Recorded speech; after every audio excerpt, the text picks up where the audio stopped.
A decorrer na sala Monchique 3, as sessões paralelas coordenadas pela Portugal Ventures, onde poderão assistir à apresentação de algumas das startups que tiveram o apoio da Portugal Ventures. Não deixem de consultar o programa com estas intervenções. E iniciamos os trabalhos a falar de um tema que está mais do que nunca na ordem do dia, devido aos diversos ciberataques que têm vindo a ocorrer nas empresas portuguesas. O painel seguinte, dedicado à cibersegurança, é moderado pelo Pedro Moita, professor, presidente da Escola Superior de Hotelaria e Turismo do Estoril e diretor da licenciatura em Direção e Gestão Hoteleira. Nomeadamente do painel fazem parte Pedro Machado, coordenador científico e presidente da Assembleia-Geral do Centro de Estudos em Segurança de Informação, Cibersegurança e Privacidade. Fará igualmente parte Miguel Farinha, Customer Success Director da Paybyrd. Sejam bem-vindos, um excelente congresso.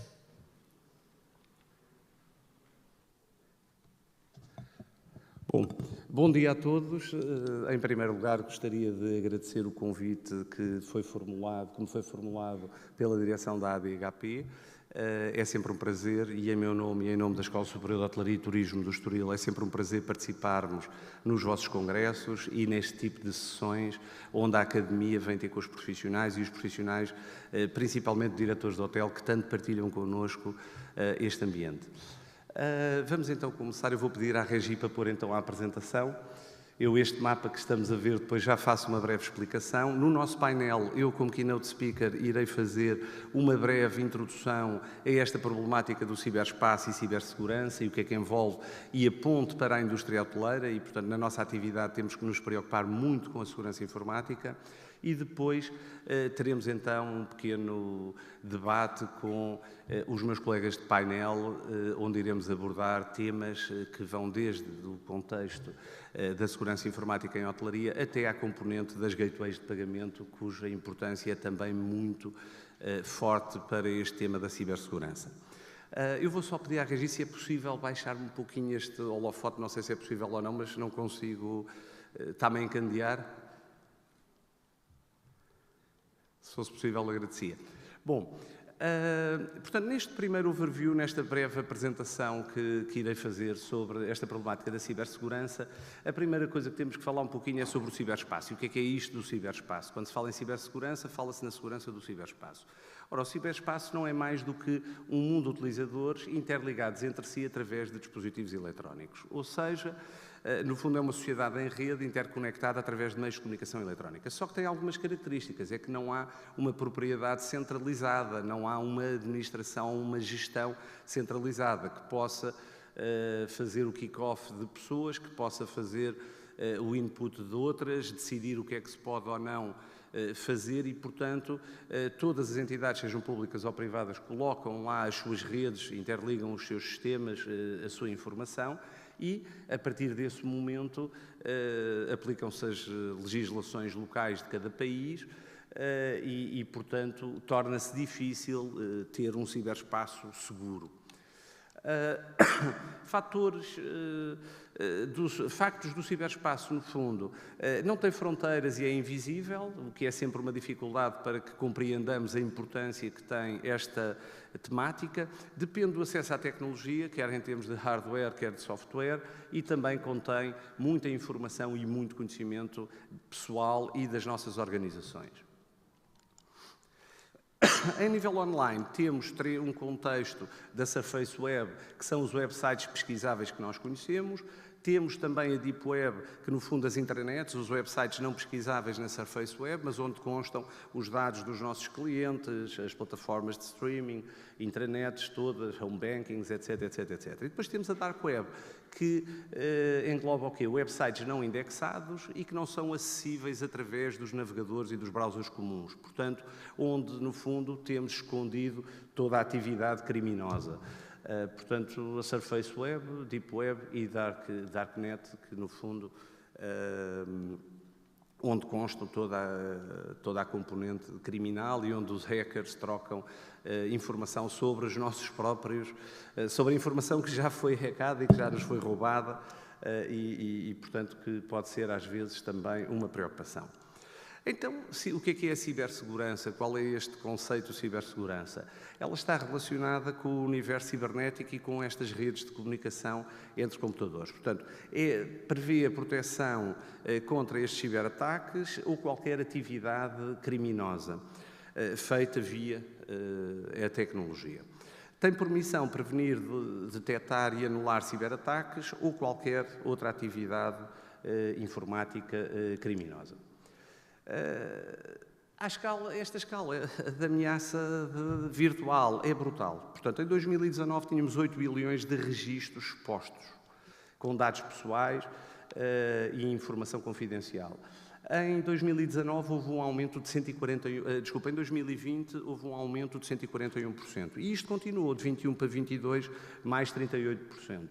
E, portanto, aqui neste mapa podemos ver o número de ataques semanais e o seu crescimento de 21 para 22. Em 23 vamos ver se o crescimento se mantém, se não, mas de facto é uma atividade que está a abranger também e estamos a atacar em todos os setores. E como podemos ver também, o turismo e a hotelaria também já começa a ter um número de ataques e um crescimento considerável.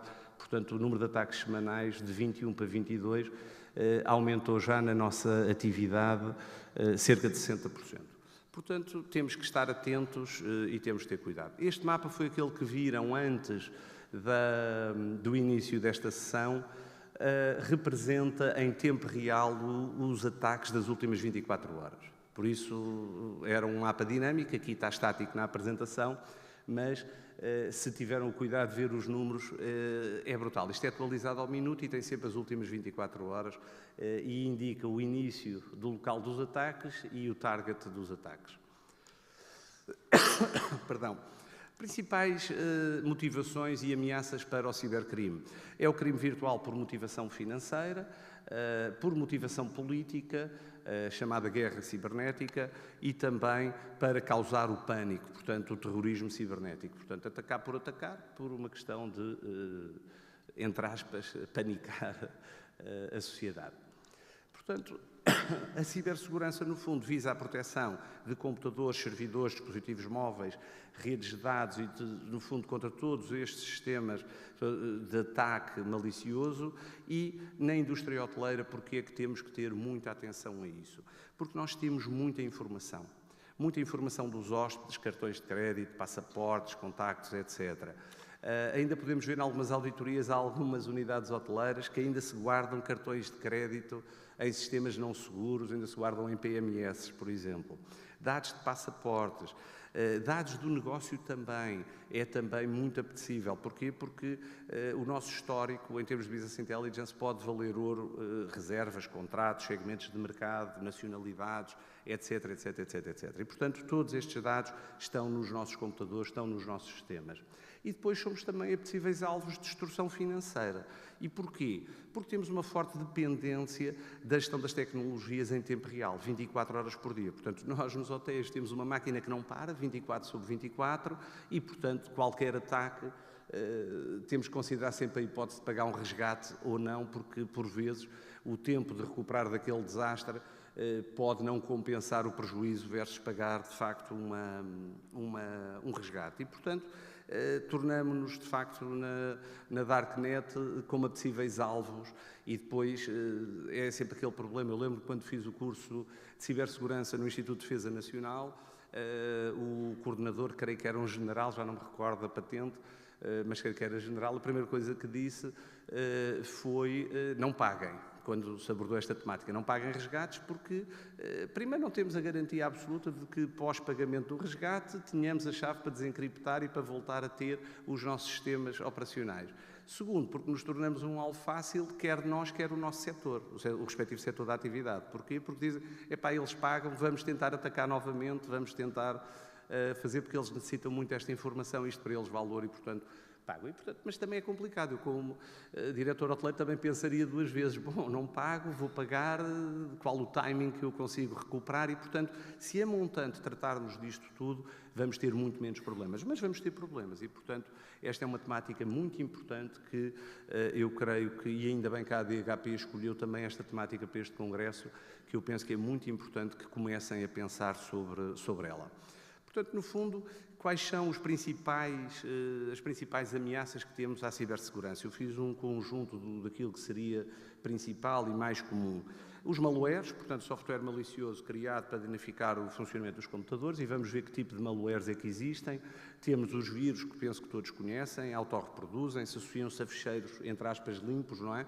E que depois se vão propagando pelos nossos sistemas. Os cavalos de Troia, os Trojans, que, no fundo, disfarçados de software legítimo, vão espalhar depois outro tipo de danos e coletar dados, fazer outro tipo de malwares. Spywares, que estão a tentar recolher dados do nosso sistema e, portanto, sem que nós saibamos, temos, no fundo, um espião que vai coletando dados, users ID, passwords, sistemas de interfaces, e que vai coletando toda esta informação. Os adwares, software publicitário, que muitas vezes é usado enganando, obtendo cliques para depois disseminar outro tipo de vírus e outro tipo de malwares. Botnets, que são redes de computadores infectadas por agentes de software, os chamados robôs de software, e que podem ser alugadas para ataques. Portanto, a Darknet tem redes que nós podemos alugar para atacar e, portanto, para enviar spams, adwares, spywares e por aí fora. E o ransomware, que é aquele que tem causado mais problemas recentemente na hotelaria, portanto, que bloqueia-nos encriptando toda a nossa informação e que depois visa o resgate financeiro. Perdão. Portanto, estas imagens que vêm aqui provavelmente também já apareceram em N unidades hoteleiras. Algumas eu conheço, outras não. Mas, de facto, o ransomware tem crescido muito e, portanto, os milhões de euros que já envolvem resgates têm aumentado ano após ano e torna-se, de facto, muito apetecível este tipo de criminalidade informática.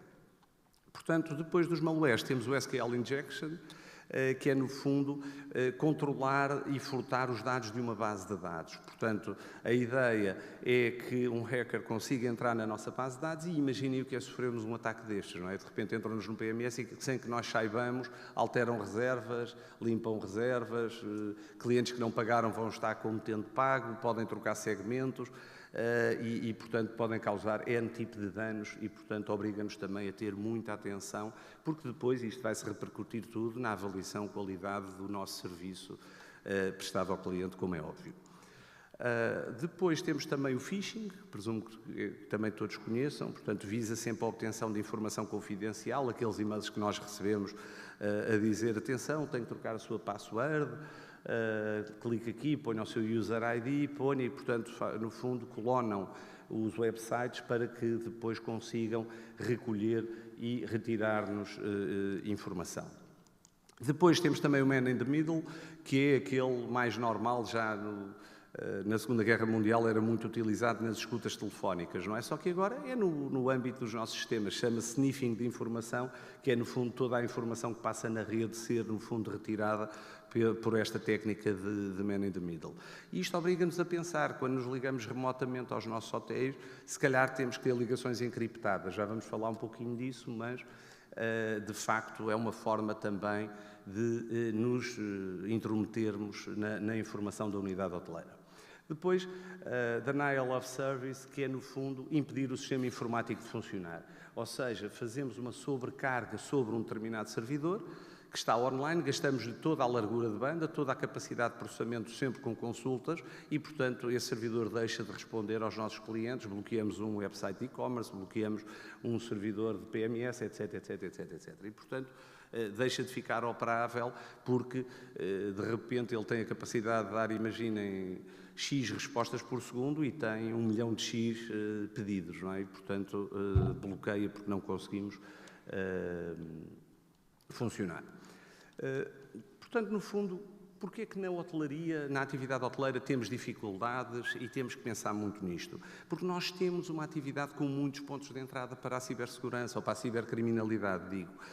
Portanto, nós temos, no fundo, muitos sistemas, temos presente hoje em dia a tecnologia em todas as áreas, desde housekeeping até às reservas, ao F&B, às vendas dos channel managers, etc, etc, etc, etc, à domótica, à Internet of Things, não é? Portanto, N dispositivos, tudo isto são pontos de entrada possíveis, porque basta que haja, no fundo, corrupção ou que eu consiga corromper um destes sistemas e entre na rede do hotel. E, portanto, no fundo, isto é uma dificuldade que nós temos. Depois, também temos diversos fornecedores em outsourcing, o que quer dizer que se esse fornecedor com serviço em outsourcing tem acesso à rede do nosso hotel, porque temos um interface, quem consiga corromper esse fornecedor também vai entrar em N hotéis simultaneamente e, portanto, é outra dificuldade que nós temos em gerir a cibersegurança na nossa atividade hoteleira. E depois também um outro ponto de entrada muito preocupante, que é o ser humano, que é o mais imprevisível. E, portanto, como temos uma elevada taxa de rotatividade de recursos humanos e também temos muito recurso a extras, é também difícil conseguir uma política de educação de segurança informática no nosso staff.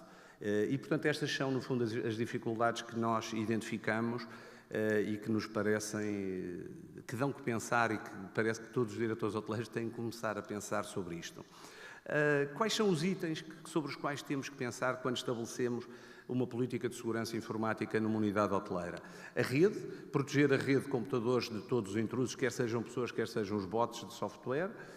E aqui muita atenção, porque ainda se vêem hoje em dia alguns hotéis que partilham a mesma rede para clientes e a rede profissional, ou seja, um ponto de entrada onde N clientes que não sabemos quem são e cujo acesso é quase público, no fundo, a partilharem a mesma rede e, portanto, temos que criar políticas de redes separadas, seja físicas, seja por VLANs, redes virtuais, não vou entrar aqui em aspectos muito técnicos, mas é uma preocupação que temos. Depois, a segurança dos nossos aplicativos. Temos que manter o software e os dispositivos livres de ameaças, a segurança da nossa informação, como é óbvio, porque temos os nossos dados de negócio, mas também os dados dos nossos clientes, cumprir os RGPDs, cumprir tudo aquilo a que somos obrigados legalmente, mas também dar confiança ao nosso cliente quando partilha informação connosco. E, portanto, proteger esta integridade e privacidade, quer dos dados armazenados, quer aqueles que estão em trânsito entre plataformas de e-commerce, é também muito importante. Depois, a segurança operacional, gerir as permissões de acesso. É também muito importante pensarmos nisto. Porquê? Porque com distintos perfis vamos ter distinto acesso à informação. E isto é também uma forma de segurança, porque se corromperem um determinado perfil, podem não conseguir aceder a toda a nossa informação. Perdão. Depois, recuperação de desastres. É fundamental que tenhamos um plano, que o Departamento de IT dos vossos hotéis tenha um plano para, no fundo, definir como é que vamos responder a um determinado incidente, quanto tempo é que eu demoro a levantar todos os servidores, quanto tempo é que eu demoro a ir buscar backups, que backups é que eu tenho, com que periodicidade, diária, mensal, semanal. Portanto, no fundo, a ideia aqui é como é que eu vou retomar com a mesma capacidade operacional quando sofrer um evento de cibersegurança, um ataque forte. E, portanto, é também este disaster recovery muito importante ter um plano e pensar nisto.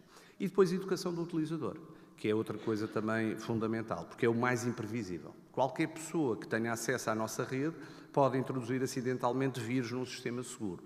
E, portanto, há um conjunto de práticas que temos que ter em atenção, porque são, de facto, muito importantes. Eu diria, então, o quê, para concluir, que a cibersegurança é uma atitude e não uma compra. Portanto, nós podemos investir milhares de euros e não termos segurança informática se não tivermos também uma atitude muito proativa na segurança informática. Portanto, em termos de comportamentos seguros para os utilizadores, o acesso seguro a dispositivos e à informação usando PINs e palavras de passe fortes é fundamental. A geração destas palavras fortes também é fundamental e depois uma consciência muito proativa, portanto educarmos no fundo o nosso staff para não abrir anexos de e-mail desconhecidos, não clicar em links em que não se confia, não utilizar redes Wi-Fi com segurança quando nos interligamos remotamente a sistemas do nosso hotel, observar indicadores de browser, não conectar unidades USB, etc, etc, etc. Portanto, coisas que para nós da IT são básicas, mas que para muitos do nosso staff não são básicas e, portanto, têm que ser faladas. Portanto, também requer a atualização do software. A atualização do software é muito importante que façamos, porque cada vez que há no fundo, um software que é corrompido, sai uma nova versão com um patch de segurança para resolver aquele problema e, portanto, a partir do momento em que foi corrompido no hotel XYZ, pode vir a ser no nosso, se nós não tivermos logo previamente feita a atualização que a software house nos envia para que estejamos protegidos, porque já temos aquela porta de segurança que os hackers já sabem na Darknet que foi corrompida e, portanto, se nós não nos defendermos, temos de facto problemas. Depois também a utilização de antivírus, as firewalls, como é óbvio, a encriptação de ficheiros, o recurso a comunicações encriptadas, HTTPS, VPN, não vou entrar aqui por temas muito técnicos, mas no fundo isto é de facto muito, muito importante. Um estudo relativamente recente sobre 30 milhões de contas, descobriu estas são as passwords mais utilizadas, por exemplo, e, portanto, a mais utilizada é 1, 2, 3, 4, 5, 6. E, se quiserem ter uma noção, instantaneamente um computador consegue furar uma password destas. Se tivermos passwords mais fortes, começam a multiplicar a dificuldade de conseguir chegar e corromper esta password. Claro que com a computação quântica também os timings vão diminuir, não é? Mas, portanto, vamos respondendo em tempo real. Depois podemos usar tokens, podemos usar aquela dupla autenticação com os SMS, como o home banking já faz para nos proteger, mas, portanto, tudo isso é de facto bastante importante. A encriptação na transmissão é sem dúvida muito importante. No fundo, a ideia será, se eu estou a transmitir remotamente de um local para outro e não encripto, qualquer man in the middle vai conseguir retirar estes dados, assim já não vai conseguir chegar lá. Portanto, o uso de VPNs é fundamental, o uso da tecnologia é fundamental.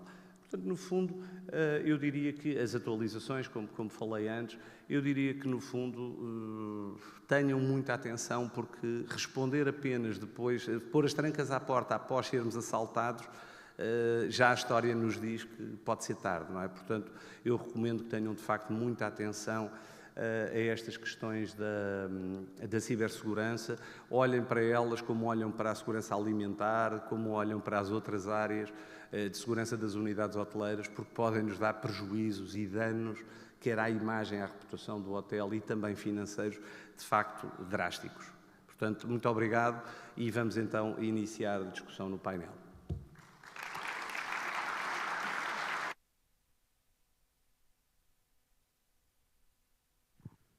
Bom, eu já falei muito. Tenho aqui ao meu lado esquerdo o professor Pedro Machado, que é um especialista em segurança, e se calhar o primeiro repto para esta conversa que eu deixo é: temos hospitalidade, pessoas, muita tecnologia, pouco know-how. Pedro, os nossos hotéis, para estarem seguros, o que é que podem fazer, o que é que devem fazer? Se calhar começamos com este desafio. Passo-te a palavra. Muito bem, então muito bom dia a todos. Antes de mais, os meus agradecimentos pelo convite. É uma honra poder estar aqui e partilhar também desta experiência que, no fundo, estamos a falar sempre em temas de riscos, no fundo, com uma morfologia sempre muito dinâmica e, portanto, enfim, há aqui muito para podermos partilhar. Eu gostava por dizer, no fundo, Pedro, que há sempre duas formas de olharmos para isto. Olhar para o bicho-papão ou olhar, de facto, para os benefícios que isto pode nos trazer. Se me permitem só gracejar um pouco, eu, quando era miúdo, diziam-me sempre para comer a sopa, porque vinha o bicho-papão e o homem do saco. E um dia eu cresci e percebi uma coisa, é que não existia nem bicho-papão nem homem do saco. Até eu converti-me aos hambúrgueres e às batatas fritas. E porquê? Porque eu não percebi o benefício de comer a sopa. E isto é o que acontece hoje com todos os empresários da hotelaria e até diria de todos os setores. Porque, na verdade, esquecemos às vezes os benefícios, a importância que estas matérias têm. Quando há pouco na apresentação víamos algumas propostas e algumas recomendações em termos de boas práticas, deixem-me dar-vos uma noção. Existe no ciberespaço português qualquer coisa como 1.065.000 ativos diretamente expostos para a internet. Pensemos numa unidade hoteleira, tem uma ou mais interfaces expostas e depois existem N ativos para trás. Mas diretamente expostas estamos a falar de 1 milhão, ou seja, neste caso mais de 1 milhão, vamos arredondar então. Desse 1 milhão temos qualquer coisa como 1.300 equipamentos que estão com vulnerabilidades de 2005. 2005. Existe qualquer coisa como 3.500 ativos com shares de rede que estão a partilhar dados. Pode ser dados de faturação, dados de negócio, dados pessoais de clientes, etc. Existem 4.500 ativos com acesso remoto diretamente exposto para a internet, que estão tecnicamente todas as condições perfeitas para um ataque de ransomware, por exemplo. Então está tudo criado para o caos. E é bom percebermos a importância de algumas recomendações de boas práticas que vimos na apresentação, porque de facto, se não acautelarmos estas matérias, seguramente isto não é um se, não é risco. Aqui não estamos a falar de risco. O risco tem sempre uma probabilidade superior a 0 e inferior a 100%. Porque quando a probabilidade é 0, não é risco, é uma incerteza, é uma impossibilidade, perdão. Quando é 100% também não é risco, é uma certeza. Okay? Portanto, o risco está entre maior que 0 e menor que 100%. E, portanto, dizer-vos francamente que, do ponto de vista de benefícios, é imenso. Um cliente, a sua principal expectativa, e eu gostei muito, Pedro, quando foi referida a questão da importância da segurança alimentar, a questão até da segurança física, não é? Eu entro num quarto e eu espero ter privacidade, não é? Se pensarmos bem o contexto, como os dados podem ser expostos, dados financeiros, dados pessoais, e aqui entram obrigações legais, regulatórias, o RGPD, ataques de ransomware que, em alguns contextos, até por sistemas de domótica, podem bloquear as portas todas, podem controlar o tipo de devices que põem em risco o bom funcionamento da unidade hoteleira. Portanto, o tema é de uma absoluta urgência e é fundamental que tenhamos todos esta consciência. Agora, deixem-me também dizer o seguinte. Esta consciência que aqui falamos não cai apenas a quem gera a unidade hoteleira, mas cabe a todos os profissionais, todos, independentemente da sua função que têm.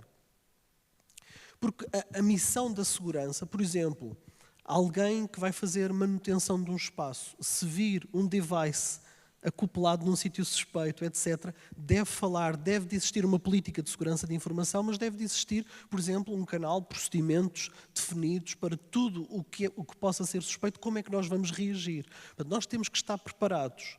Reparem que quando eu digo que está o caos montado para haver, se me permitem, a geneira, significa que o segredo é trabalharmos nas medidas preventivas. Backups, planos de control damage, ou seja, nós temos que estar preparados quando tudo acontecer. Se acontece um ataque de ransomware e nós perdemos o controle da unidade hoteleira, por exemplo, como é que vamos reagir? Isto é uma pergunta que devemos todos questionar. Isto tem que ser pensado a jusante. Portanto, é fundamental que hajam as tais políticas, que hajam procedimentos, e que haja algum rigor na própria configuração dos sistemas. Deve de existir testes regulares, por exemplo, de segurança, chamados testes de penetração, o ethical hacking, pen testing, que deve ser feito com alguma regularidade, precisamente para identificar fragilidades para que as mesmas possam ser corrigidas. Portanto, eu diria que o tema está muito na ordem do dia. Eu não quero monopolizar naturalmente e também queria naturalmente passar a palavra ao Miguel, mas eu creio por estes indicadores que a importância é absoluta. Do ponto de vista de âmbito, isto não é um tema só tecnológico, está bem? Para todos os ilustres, a ilustre audiência que me ouve, não é um tema para técnicos, não é de todo, está bem? É um tema para todos. É um tema de processos, pessoas e tecnologia. É fundamental que eu entenda que o investimento em segurança de informação tem payback. O problema é que eu não avalio previamente o custo do dano. Porque se eu procurar perceber quanto é que me vai custar este dano reputacionalmente, em eventuais coimas, por exemplo, de não conformidade, há pouco falámos do RGPD. O RGPD e não só, a Lei 58 de 2019, que é a lei de execução do RGPD. Com coimas, como sabemos, extremamente grandes. E mesmo que não haja coimas, quanto é que custa reputacionalmente? Será que o mercado vai continuar a olhar para mim da mesma forma se eu aparecer nas notícias? Enfim, num determinado contexto. Tudo isto tem que ser avaliado. Pedro, deixa-me só ajudar, só com uma coisa muito rápida, e também operacionalmente, não é? Porque o prejuízo pode não ser só de reputação de imagem, mas também... Acho que estamos a ouvir. Ok, peço desculpa. Portanto, eu interrompi só para enquadrar uma coisa, e também a componente operacional, não é? Porque o prejuízo de imagem que o Pedro está a dizer, eu concordo a 100% com tudo o que foi dito, mas acrescentaria só isto também. Portanto, não é só uma questão de imagem, não é só uma questão de coimas, é também o prejuízo operacional. Porque se de repente perdermos todas as nossas reservas, ficarem trocadas, não sabemos sequer a disponibilidade que temos, hoje em dia, como nós sabemos, nós comercializamos o nosso hotel para os próximos 2 anos. E, portanto, temos channel managers, temos informação que vai desencadear conhecimento, que vai fazer com que o revenue management atualize pricing, etc, etc, etc. E se de repente apagam-nos X reservas, trocam completamente a nossa informação, inclusive é do passado. O nosso histórico vai produzir um conhecimento com um dano operacional muito forte e nós podemos nem nos ter apercebido disso. Precisamente. Não é? E, precisamente. Portanto, peço desculpa, mas só também para entrar com isso. Tal e qual, tal e qual. E eu também, aproveitando então, também para passar ao Miguel, só dar este dado, porque falámos há pouco do ransomware. Muitos ainda pensam que, bem, se eu for vítima de um ataque de ransomware, eu posso pagar, é chato, enfim, mas há a solução. O último relatório da Agência Europeia ENISA sobre ransomware diz que, de facto, 50%, aproximadamente 50% das empresas atacadas pagaram. Destas que pagaram, só 45% é que conseguiu ter acesso novamente aos dados depois de pagar. O facto de pagar o ransomware não dá garantias que conseguimos ter acesso da mesma forma aos dados.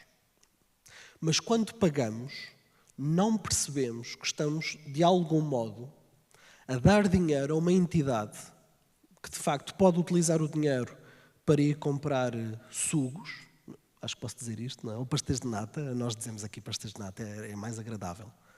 Mas podem, por exemplo, estar a financiar terrorismo. Percebem o que eu quero dizer? Razão pela qual a maior parte não é a maior parte, todos os ransomwares, o pagamento é sempre solicitado em bitcoins. Precisamente para obfuscar o traceability necessário do pagamento, para não se perceber a quem é que estamos a pagar. Portanto, a recomendação é nunca pagar. Porque, na verdade, há uma grande probabilidade de eu ficar com tudo parado e sem o dinheiro que ainda por cima eu vou pagar. Portanto, para terminar mesmo, a minha recomendação é que pensemos nos cenários de risco antes, consigamos definir políticas, procedimentos, fazer os investimentos antes do problema e no dia que acontecer, naturalmente, é agarrar nos mesmos e pôr em prática. Muito obrigado. Obrigado, Pedro. Eu, sobre esta questão do pagamento, gostaria só de dizer o seguinte. Há casos de unidades hoteleiras nacionais que tenho conhecimento que pagaram e que pós-pagamento, inclusive, lhes foi pedido um novo resgate. Tipo, demorou demasiado tempo, ainda dentro do prazo, obviamente, não é? Demorou muito tempo a decidir, então agora tem que pagar o dobro, no fundo o dobro, não é? Sem quaisquer garantias que a seguir não venha ao triplo, não é? Mas, portanto, este aviso é de facto muito, muito importante que tenhamos essa consciência. Bom, tenho aqui ao meu lado direito Miguel Farinha, da Paybyrd, e Miguel, há uma questão que é engraçada ainda e que se vê, quer nas nossas unidades hoteleiras, quer a nível internacional também.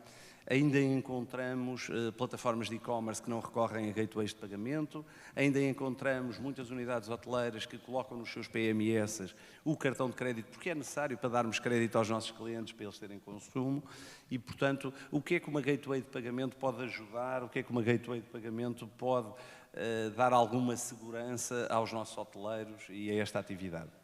Muito bem. Antes de mais, bom dia. Eu queria também agradecer o convite que nos foi feito. Eu queria também fazer uma pergunta ao Pedro. Naquele quadro das passwords mais usadas, li algures que em Portugal uma delas era o Benfica. Queria saber se confirma. Eu não sou dessa cor, mas parece que é uma realidade. Não posso confirmar porque a fonte não é minha, e, portanto, mas acredito que deva ser, porque de facto a glória é tanta que... Não somos da mesma cor, não vou concordar consigo, mas isto não seria um painel interessante se não houvesse discórdia, nem que seja neste ponto. Bom, de facto, a Paybyrd trabalha no setor dos pagamentos e, fazendo aqui uma pequena introdução, os pagamentos, se há critério que é essencial, é realmente a segurança. E na área da hotelaria realmente existem alguns desafios. A tecnologia é muito importante e quando falamos em pagamentos, principalmente quando consideramos que os pagamentos digitais têm tido um crescimento assinalável, até porque os negócios, de uma forma em geral, procuram cada vez mais formas de gerar receita. Os pagamentos digitais têm assumido muito esse papel na mudança das experiências do consumidor, para otimizar também o lucro e as receitas, que é mesmo assim, os negócios precisam disso para funcionar. No entanto, aqui os pagamentos digitais também acabam por trazer um desafio, porque é uma porta aberta para mais risco, para os cibercriminosos roubarem dados, e quando falamos em roubo de dados ou acesso a dados indevidos no pagamento, falamos de um dano direto para o utilizador e também para a organização em termos de credibilidade. Como dizia há pouco o Pedro, não há nenhuma organização que se goste de ver nas notícias, portanto é uma questão de credibilidade, e isso também vai afetar as receitas, não é? Isto é uma coisa que eu vou querer falar. Portanto, aqui, em termos de pagamentos, a segurança é mais do que nunca importante.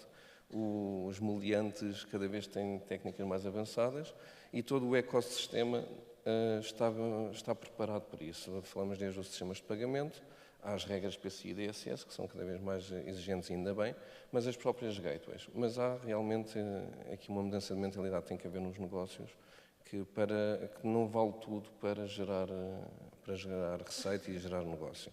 O que o Pedro diz é uma realidade que eu me confronto muitas vezes, em que há muito armazenamento de dados de cartão, há muito pedido de dados de cartão por e-mail, por telefone, e isso é claramente um risco.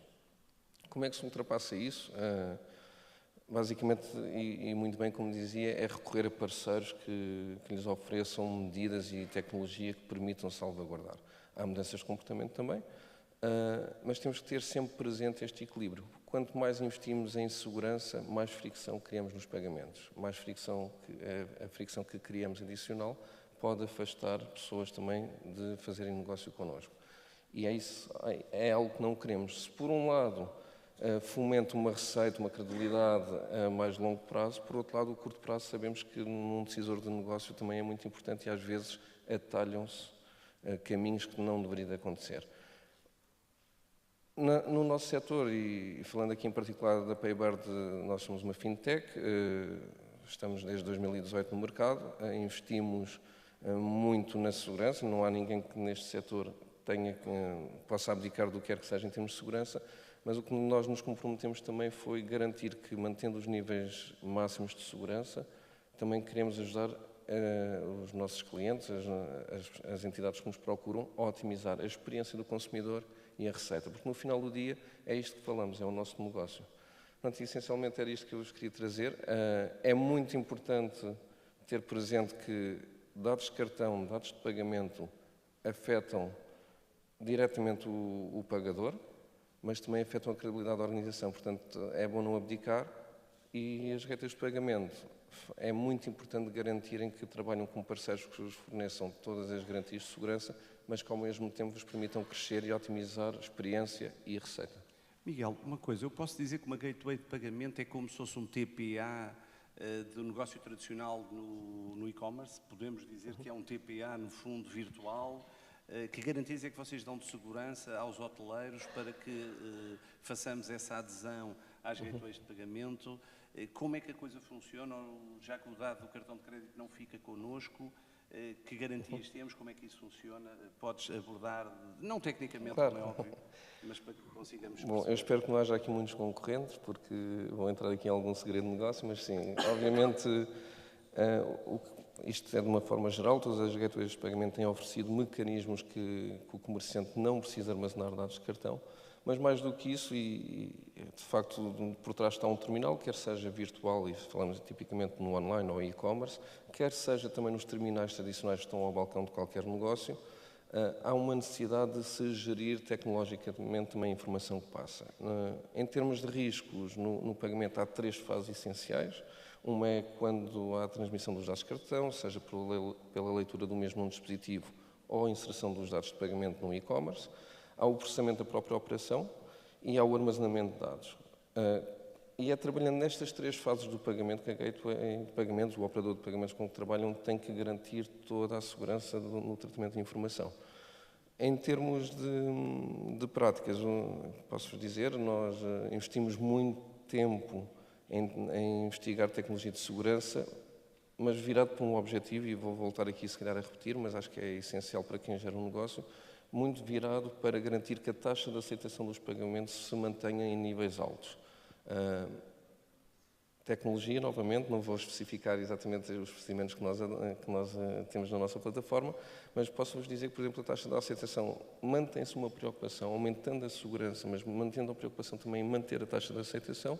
Nós, por exemplo, em 2022, a taxa de aceitação estava muito perto dos 90%. Em 2023, a nossa taxa de aceitação está em 94%. Isto gera satisfação, ao mesmo tempo que garantimos segurança aos nossos clientes. Ok. Muito obrigado. Eu, se calhar, agora passava para o público quaisquer questões que tenham, para esclarecermos dúvidas, para que consigamos sair todos deste painel um pouco mais esclarecidos, quer da importância desta temática para a hotelaria, quer também para que possam tirar quaisquer outras dúvidas relacionadas com a temática.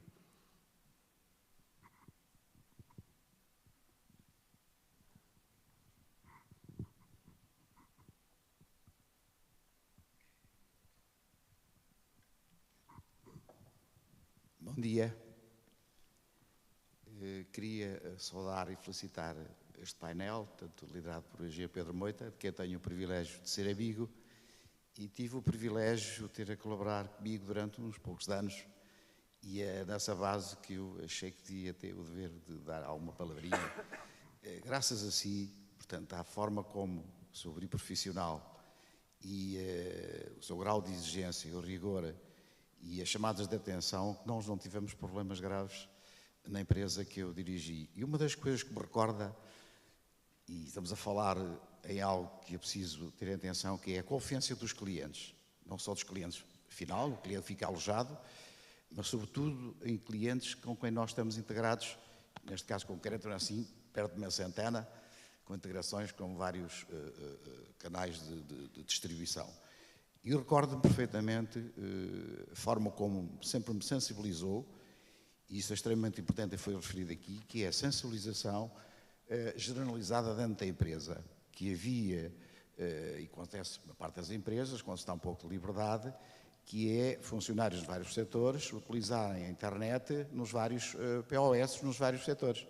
E, portanto, achei que essa chamada atenção, essa forma de sensibilização da sua parte foi determinante. Portanto, estamos a falar de confiança generalizada com os clientes, quer os finais, quer com os que nós estamos integrados. Portanto, muito obrigado. Eu é que agradeço, Sr. Manuel Pinto. É sempre um prazer estar consigo e ouvi-lo. Muito obrigado pelas suas palavras. Não sei se mais alguém tem alguma questão ou uma intervenção que queira partilhar connosco.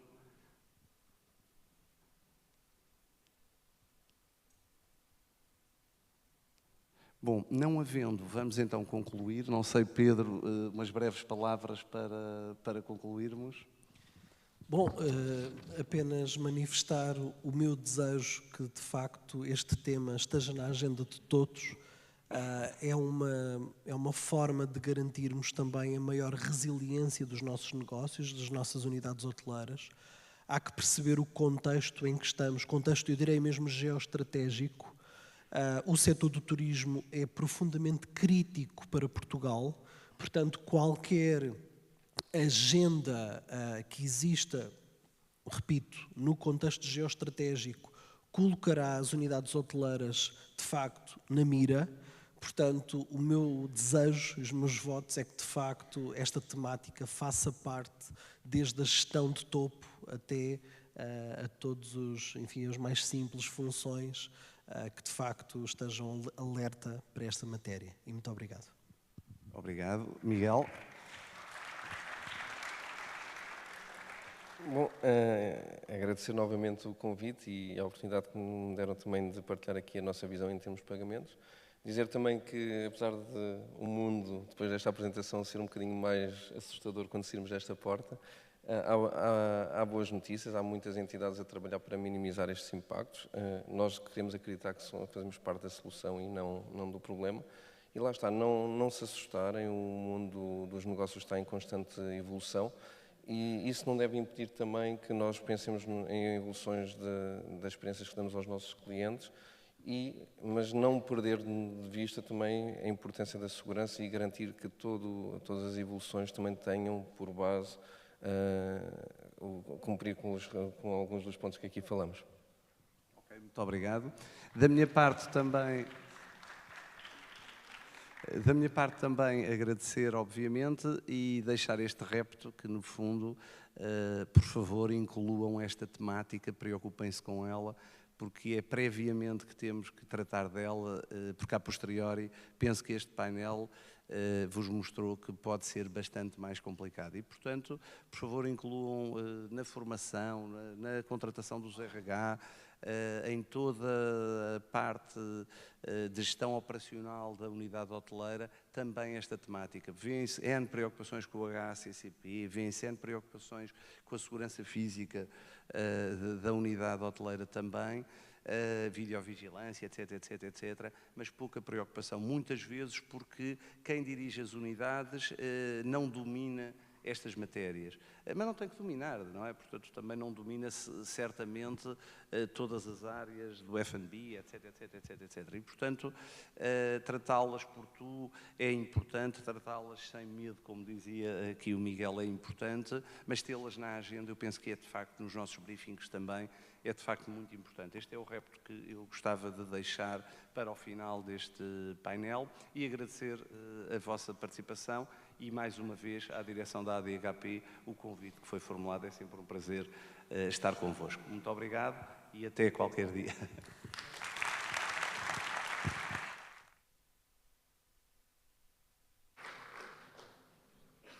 Agradecemos a participação de todos os elementos que compuseram este painel e passamos já de seguida a palavra a Susana Garrett Pinto, Founder and CVO by THF and Teach How to Fish, uma empresa social parceira da ADHP. Bom dia, o meu nome é Susana, vou deixar aqui a minha garrafa de água pertinho de mim. Quero, antes de mais, agradecer o convite que me foi feito pela ADHP, na pessoa do Sr. Fernando Garrido. É uma honra para mim estar junto de vós aqui hoje e falar-vos um pouco de duas coisas diferentes. Eu sou fundadora do Teach How to Fish e sou fundadora também da ByTHF.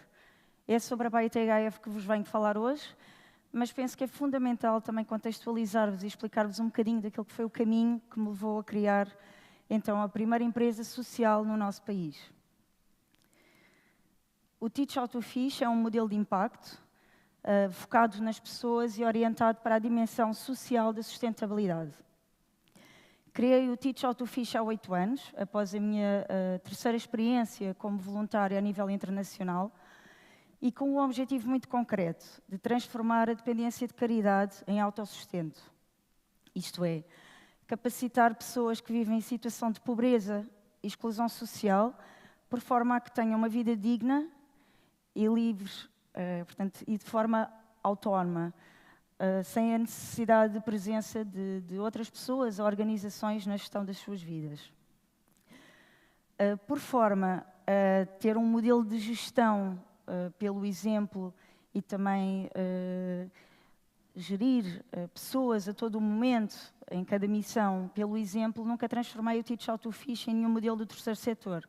Portanto, o Teach How to Fish foi sempre trabalhado por mim de forma totalmente voluntária e, aliás, em paralelo com a minha atividade profissional enquanto business developer numa fintech. Eu era a única pessoa, provavelmente, concorrente do Miguel, mas saí da empresa há 4 meses, por isso penso que não tinha concorrentes presentes.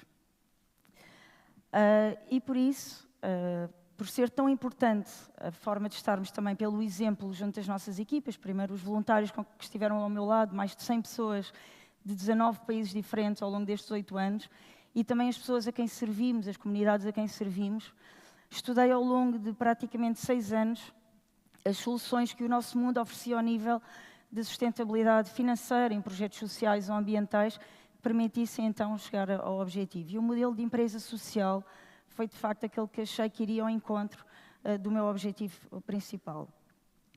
E por isso, em 2020, creio, lancei um desafio a uma consultora portuguesa, a Business Avenue, e juntos criámos a ByteHF. A ByteHF é, de facto, a primeira empresa social com um modelo social no nosso país, embora o quarto setor das empresas com fins lucrativos, mas com um propósito social ou ambiental ainda não esteja criado. Nós somos uma empresa do segundo setor, mas todos os estatutos foram desenvolvidos em conformidade com as soluções que existem em outros países do mundo, nos quais nos inspiramos, nomeadamente Estados Unidos, Canadá, Reino Unido, a própria Grécia, com quem tantas vezes nos comparamos, e nem sempre pelas melhores razões. Para terem uma ideia, tem mais de 1.600 empresas sociais atualmente. O nosso foco são as pessoas. Trabalhamos num modelo de economia de valor partilhado, uma economia de abundância e de facto, com um objetivo central. A digitalização é incontornável, mas o nosso objetivo é humanizar. E quando eu falo em humanizar, queremos edificar e valorizar pessoas dentro das organizações, sejam elas líderes, sejam elas colaboradores. É a pessoa para além da sua função. Na base do modelo que nós escolhemos para seguir e para trabalhar a nossa metodologia própria, temos um modelo de liderança transformadora. A liderança transformadora, porquê? De todos os modelos? Porque é a única que coloca a pessoa no centro de todas as atividades. E na base deste modelo, temos a liderança pelo exemplo. Eu vou fazer uma pequena dinâmica convosco, peço a vossa participação, por favor. Vou só beber um golinho de água. Peço a vossa participação para fazerem aquilo que eu vou pedir para fazerem, ok?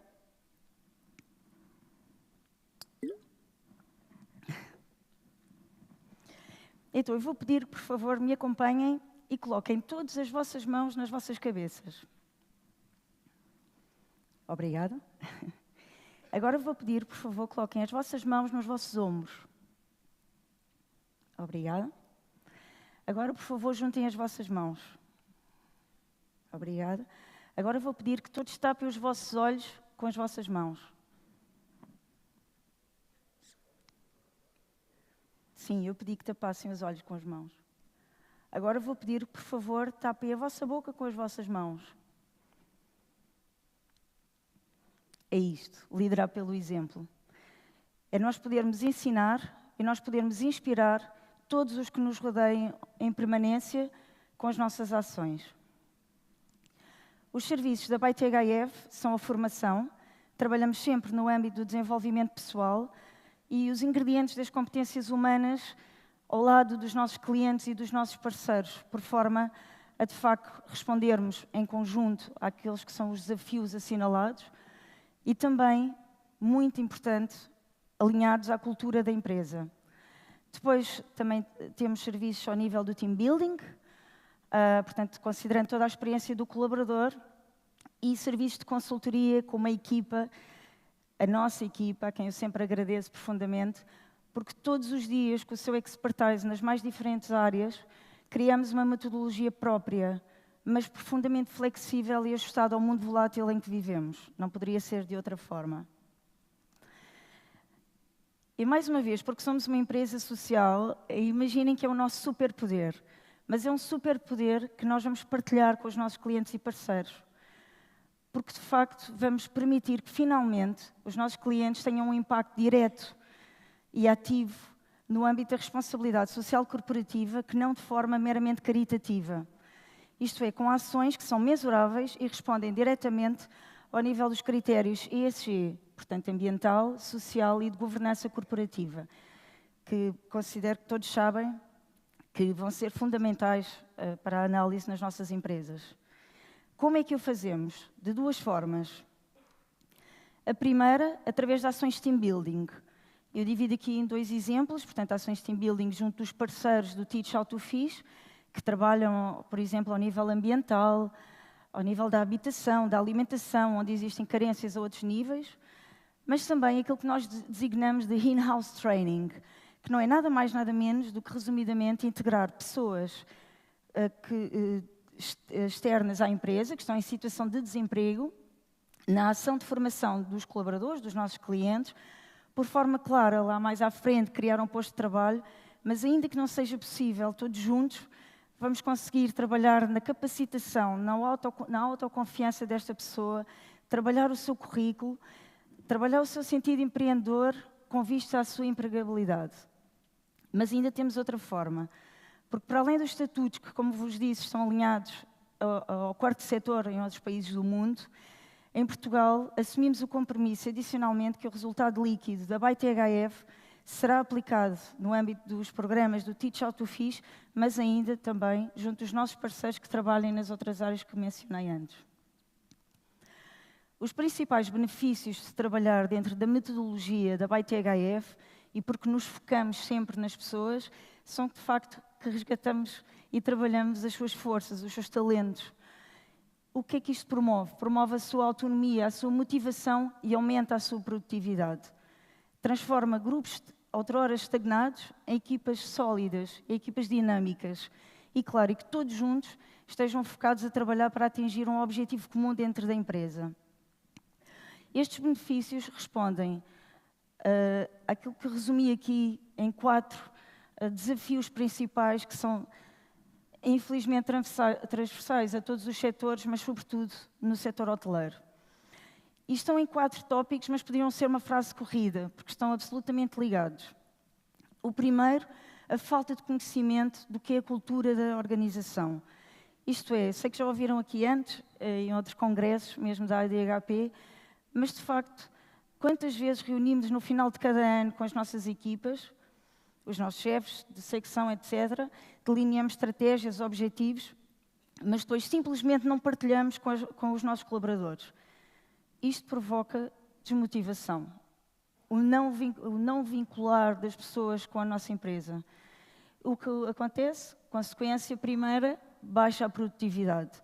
E depois, a consequência a seguir, entrada e saída permanente de pessoas, o que, como todos sabemos, infelizmente, representa um desperdício enorme de recursos financeiros e humanos. Ontem foi feita uma homenagem, também queremos fazer a nossa pequena e humilde homenagem a um senhor, a um líder, que foi para nós também uma das grandes inspirações em Portugal no modelo de liderança transformadora. A outra pessoa está ali sentada, é o meu pai. Mas realmente foi um senhor e um líder que colocou sempre as pessoas em primeiro lugar em todas as ações que fez dentro da sua organização. E por isso o nosso desafio é de facto que humanizem ao nosso lado, humanizem dentro das vossas empresas, humanizem junto da vossa comunidade e que todos possamos ser mais a cada dia o exemplo que tanto louvamos em pessoas como era o Sr. Comendador Rui Nabeiro. Mais uma vez agradeço a oportunidade. Obrigada.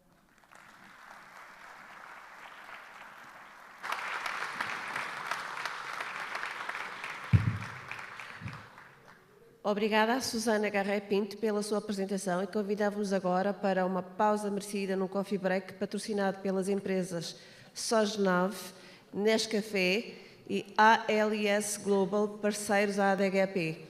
Retomamos dentro de cerca de 15 minutos. Muito obrigada.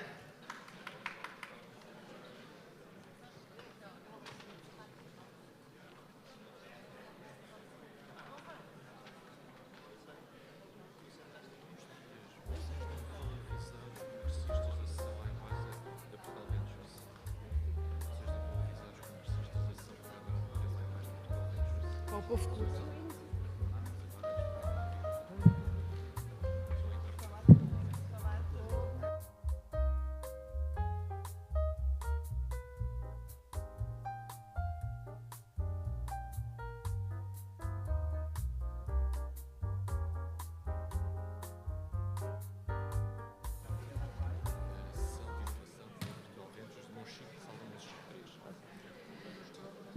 Caríssimos senhores, está a decorrer neste momento na sala Mão Chique 3, no piso inferior, uma ação da Portugal Adventures. É um momento único, vai ser agora. Sugiro e convido todos a partilharem quer o coffee break, quer este momento da Portugal Adventures. Obrigada.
Caríssimos congressistas, bem-vindos. Vamos dar início ao painel que nos fala sobre a importância dos dados para cenários previsionais, que conta com o orador Luís Brites, CEO da Clever. Nosso Master Sponsor, como oradores, contamos com Cristina Blades, CEO and Founder da Open Revenue Consulting, Fulvio Gianetti, CEO, LibraTech Intelligent Revenue Assistant, João Freitas, Diretor of Grow and Partnership of Host Hotel Systems, and Miguel Silva, CEO, MTA Management de Intelligence. Muito obrigada. Bom dia a todos. Muito obrigado. Bom dia aos congressistas. Bom dia à ADHP. Muito obrigado pelo convite que nos fizeram neste congresso muito especial, que celebra os 50 anos desta associação, de que temos muito gosto e orgulho em ser parceiros e colaboradores nestas iniciativas, sempre que queiram contar connosco. Vamos abordar um tema, a importância dos dados para cenários previsionais. É um tema que tem sido, quase de alguma forma, um pouquinho esquecido há alguns anos, mas que está agora a obter e a chegar a um pináculo muito interessante, e há cada vez mais curiosidade, mais vontade do setor em conhecerem como os dados podem ajudá-los no dia-a-dia e, nomeadamente, em fazer modelos de previsão do seu negócio. Previsão do negócio cada vez mais importante quando temos um cenário de procura incerta, okay? Pelos vários contextos externos, internos, a procura deixou de ser tão estável como foi em muitos anos. Mas, no entanto, o modelo turístico tem sabido adaptar-se, o setor tem sabido adaptar-se com bons anos. Agora, cada vez mais será importante, para obtermos resultados mais interessantes, conseguir prever da melhor forma possível o nosso modelo de negócio. Em todas as suas vertentes, em vertentes de margens, em vertentes de hóspedes que esperamos, em vertentes de contexto que entendemos. Nesse sentido, tenho muito prazer em estar neste painel com estes oradores. Todas pessoas que têm um vasto conhecimento dentro da sua área, que já foram apresentados, portanto não vou apresentá-los novamente. Vamos funcionar neste painel de um modo um pouco diferente do que tem sido habitual. Portanto, vamos ter aqui um diálogo para levantar algumas das questões mais emergentes e mais evidentes, e depois, então, vamos ter apresentações dos oradores para tentar que o outcome, digamos, aquilo que fica, apresentar use cases mais reais, seja mais interessante e mais proveitoso para todos os congressistas que nos estão a ouvir. Vamos ter que fazer o diálogo em inglês, mas penso que para esta sala não é problemático, e depois tentaremos, claro, se houver tempo, esperemos que sim, responder a algumas questões que tenham para nos colocar, tentaremos responder com muito gosto. Portanto, I will start now. Sorry guys, it was to be in Portuguese, but next time I will try to have our conversation as fluid as we can for everybody to understand. So I will start. We are talking about data for forecasting. So I will ask you, Fulvio. Data for forecasting, AI, machine learning. There are a lot of possible impacts on our industry. What's your thoughts, your opinion about how will machine learning impact, for instance, the labor cost in hospitality? That is something that is very spoken nowadays. Good morning. Okay, it works. Good morning, everybody. Thank you. Thank you for the invitation. Actually, I'm a data scientist. Then we will see some projects we have done. But coming back to your question, we are in the era now of machine learning, in artificial intelligence, and we know many studies that we have seen that in the next future, there are many students. This is very important for you. They say that in the next future, more than 700,000 jobs will be lost for the artificial intelligence. So take care about your future, so the job you are going to choose. But there will be obviously this will impact obviously on some jobs with repetitive tasks like customer or content creation. Those jobs will be affected. Other jobs will be created thanks to the artificial intelligence. But what we need to, hospitality industry mainly is based on emotional intelligence, because we are software companies, but at the basic, the hospitality industry is a relationship among people, and this is something that cannot be replicated by any machine, actually. And so I don't think that this will have an impact on the jobs in the hospitality industry as it will have in other industries. So that's my opinion on that. Okay, thank you, Fulvio. Christina. Hi. As a technology consultant that you are, what paradigm shift do you think is needed for hotels to manage their business more profitability? At the end of the day, it's whatever wants. They have more profits and provide a good experience. But how technology and the use of technology can help them when they are using their data, their most valuable asset. As they say, data is new oil. It's already a phrase that is spoken several times. What's your opinion about this? First of all, thank you so much for the invitation. Thank you to the Association of Hotel Directors here in Portugal. Amazing event, beautiful location. I think technology and artificial intelligence is going to make enormous changes in how we're going to be able to drive our business forward in a lot more profitable way. If we just talk about the infamous generative AI, which is ChatGPT, which is really innovating so fast and transforming so many industries, and anticipating that artificial intelligence would sort of overcome human intelligence by 2045. I think there's so many different uses that we'll be able to employ artificial intelligence in to support our bottom lines. But I think if we just consider this shift in paradigm where we've been constantly thinking about growing our businesses through revenue, increasing revenue in rooms, managing our pricing in rooms, bringing artificial intelligence to support that process. I think it's already underway in a lot of organizations using automation. But I think we need to look more into the bigger picture of the organization and how we can replicate a lot of the processes that we do today in revenue management in rooms and apply those into various other departments. I mean, just being in this beautiful property, and now, there's so many other departments apart from rooms, and many of these properties like this can take more than 30% share of revenue just from food and beverage.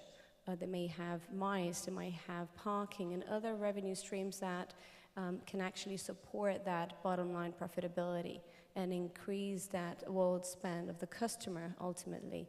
So it's not, I think profitability, we need to look at it, how can we use technology to become a lot more efficient, but also be able to apply our knowledge and our know-how, and through automating a lot of the processes, think outside the box. In F&B, for instance, I think it's such a underutilized asset that we have, which is sort of managed in a silo by teams in F&B without much knowledge or rather integration to the whole revenue management strategy and collaborative integration into rooms. And there's so much opportunity to actually work from a profit perspective and look at what's the margin that I'm able to drive for each dish based on demand, based on the stock that I have available, and how can I automate that whole process. It's just one instance of how you could replicate and transfer the knowledge and know-how from one department to other departments in the organization.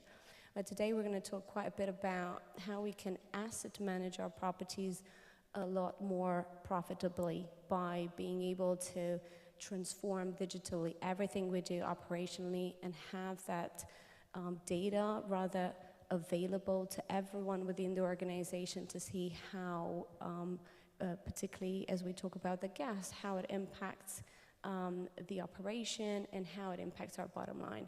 But we'll go into more detail later on. Thank you. And I'm sure that also there is an aspect important on that is called sustainability. That is something very, very important to speak and to develop nowadays. And talking about sustainability, Miguel, I'll address you now the next question. How do you think that predictive models can help hotels to stay financially sustainable? Meaning, why is that data so important for the hotels to drive that efficiency and sustainability? What metrics can we work and get visibility on? Thank you, Luis, for the question. It's a pleasure to me to be here with such a nice guys and girls, of course. I'm here to talk a little bit about data, about prediction, and how this can help to manage the assets in the more sustainable way.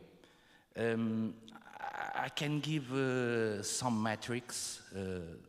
For example, the buildings that we are now, is predicted that the electrical consumption that we do in this building, 70% is waste of all the consummations that we do here. For example, the HVAC system, the heating air conditioning system, can have in the electrical consummations almost up to 60%. Of course, we need to manage these assets with data. We need data. We need to collect, for example, what is the electrical consummations on the building. We need to collect, for example, what is the water consumption on the building. We need to collect, for example, what is the temperature inside of this room. What is the humidity, for example. And with this, we can have some artificial intelligence systems that can help to make the data science, the data analytics of all this data, and in the end, we can achieve the sustainability. We can reduce, for example, the energy consumptions. Why? Why data is very important? Because with these AI systems, we can predict. We can predict, for example, what is going to be in the next 10 days, the temperature outside. We can predict, for example, what should be the consumption of electrical equipments. And if we have something that is wrong, the AI, artificial intelligence system, is going to act in the automatic way. So we can have better hotels, more sustainable hotels. We can have some analytic capacity. Okay, we are going to increase the capacity of doing analytics in that building, and we are going to have more efficient operations. For example, we can optimize the operations, for example.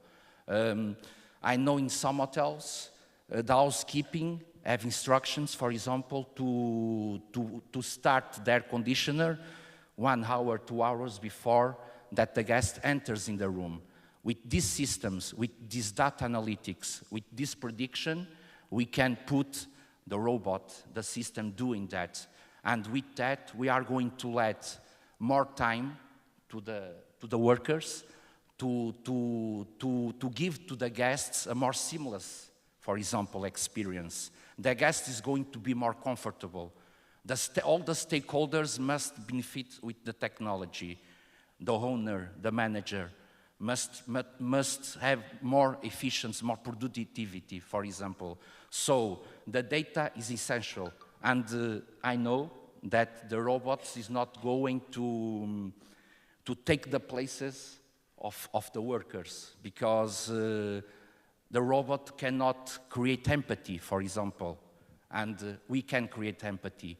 So the future is data, the future is technology, the future is technology with the human being, is my opinion. Thank you. Thank you, Miguel. You talked about something very interesting, that's putting the guest also on the center of everything. So, picking on that, João, your opinion, how important is data in profiling the guest? Meaning with the purpose, of course, to drive total revenue, but also to anticipate the customer lifetime value at the meantime, and then in the meantime, to provide him a very good experience. Hello, everyone. Good morning. Well, I will start just for a super short story. Last week, I went to a hotel outside Portugal, And when I was arriving, I was literally for an event close to this one. I entered in the room and I had a poster saying, "Hey, João, it's such a pleasure to have a person from technology in hospitality here in our hotel." And after that, I just took a picture and I just sent to all my friends in hospitality tech and said, "Oh, guys, people know that we are here." So meaning that when we talk about guest profiling, before starting to talk about revenue, we always need to understand that most of the times we enter in hotels and we are just one more guest, literally. So meaning that we just know how much the client is spending, we know more or less with whom is coming, we know probably the age, and we don't do much more than that. So meaning that the client makes the check-in, after that goes to the room, goes down, goes up, goes down, and at the end delivers the key, and it's done. Of course, in all this history, you are losing just all this data that you are getting, because of course right now, all of us are using in our hotels and hotel chains solutions that are grabbing the data from the chat, from the email, from the keys in the doors. So at the end of the day, the question is always the same. What should we do with that? How can we customize the data? Of course, in all the other industries that we have been seeing, for example, the flights industry, we have been seeing everyone implementing CRM, so solutions to focus a lot on who is the client, what is his client doing here, what is exactly the propensity to spend in the bar, in the restaurant. So when you talk about total profit revenue, the question is, okay, how can I really take the best from the profiling data that I have?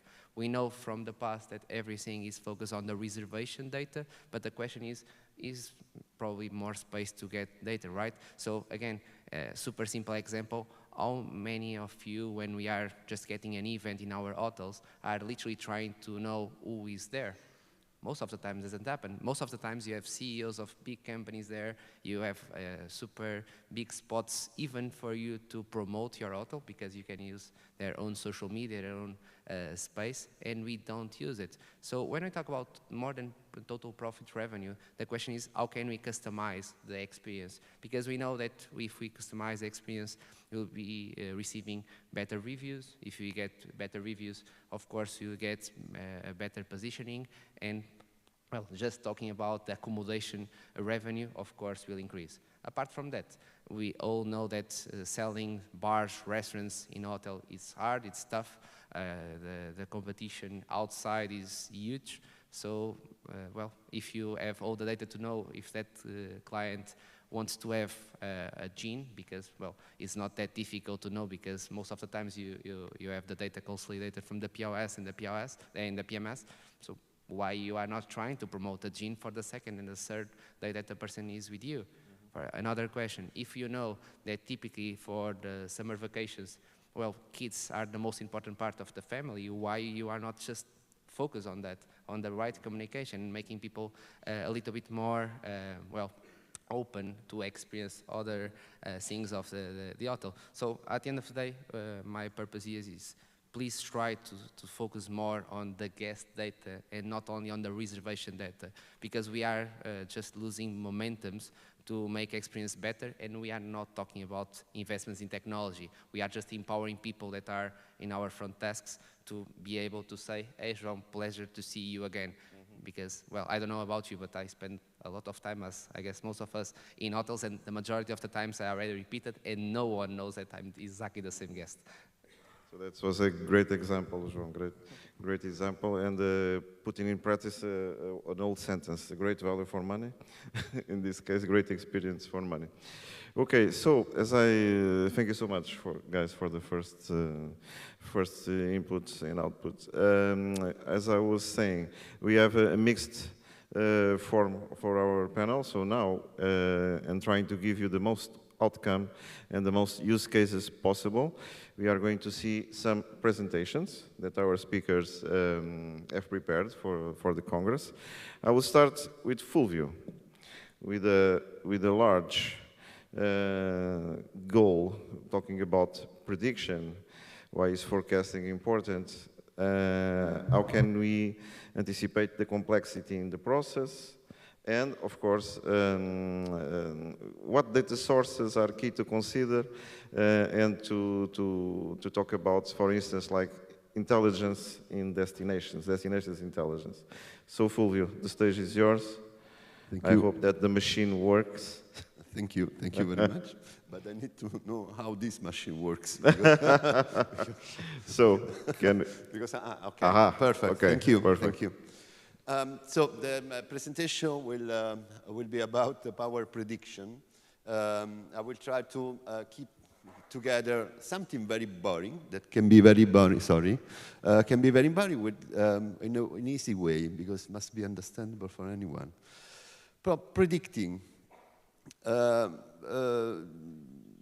So what I'm going to explain is something that is very important. So for us, predicting, in any industry, predicting is very important, because if you are not able to predict, you are not able to make decisions, because otherwise you don't know the output. So it's the starting point of any industry or company is make a prediction. So now the value of prediction is increased a lot, because thanks to GDP, artificial intelligence now is something more common than before. Is available to anyone, but artificial intelligence has been used since many years in many companies, like Netflix, like Amazon. They started with artificial intelligence, so it's nothing new. But what is new now? We can do what we can do now. So the difference is that in the next future we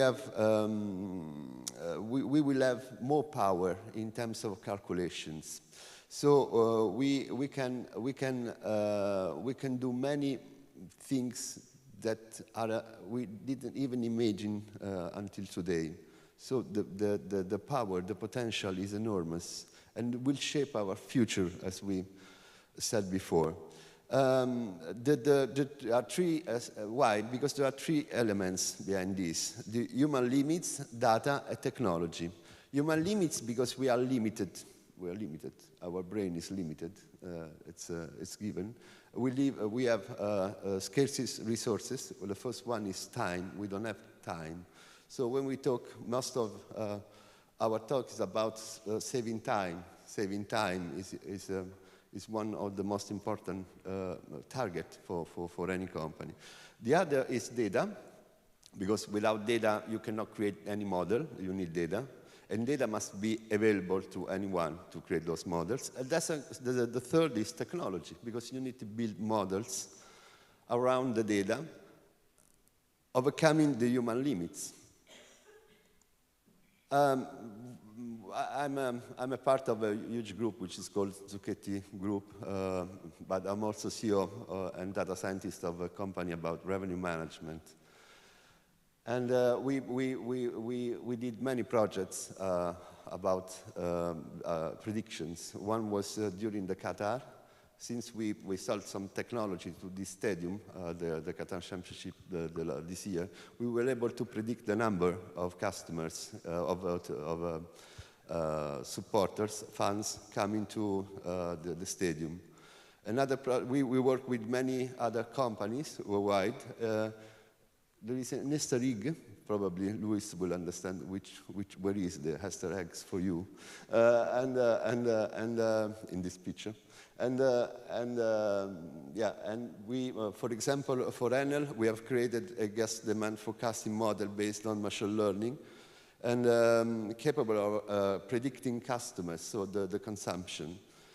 This is quite huge jobs, but we can replicate those jobs in the hospitality industry. So where we are now? In the hospitality industry, the success of the revenue management strategy depends by 70% on the forecast, as we said before. Those benefits are at the top line and bottom line as well. Top line means profits, revenues. Bottom line means profits.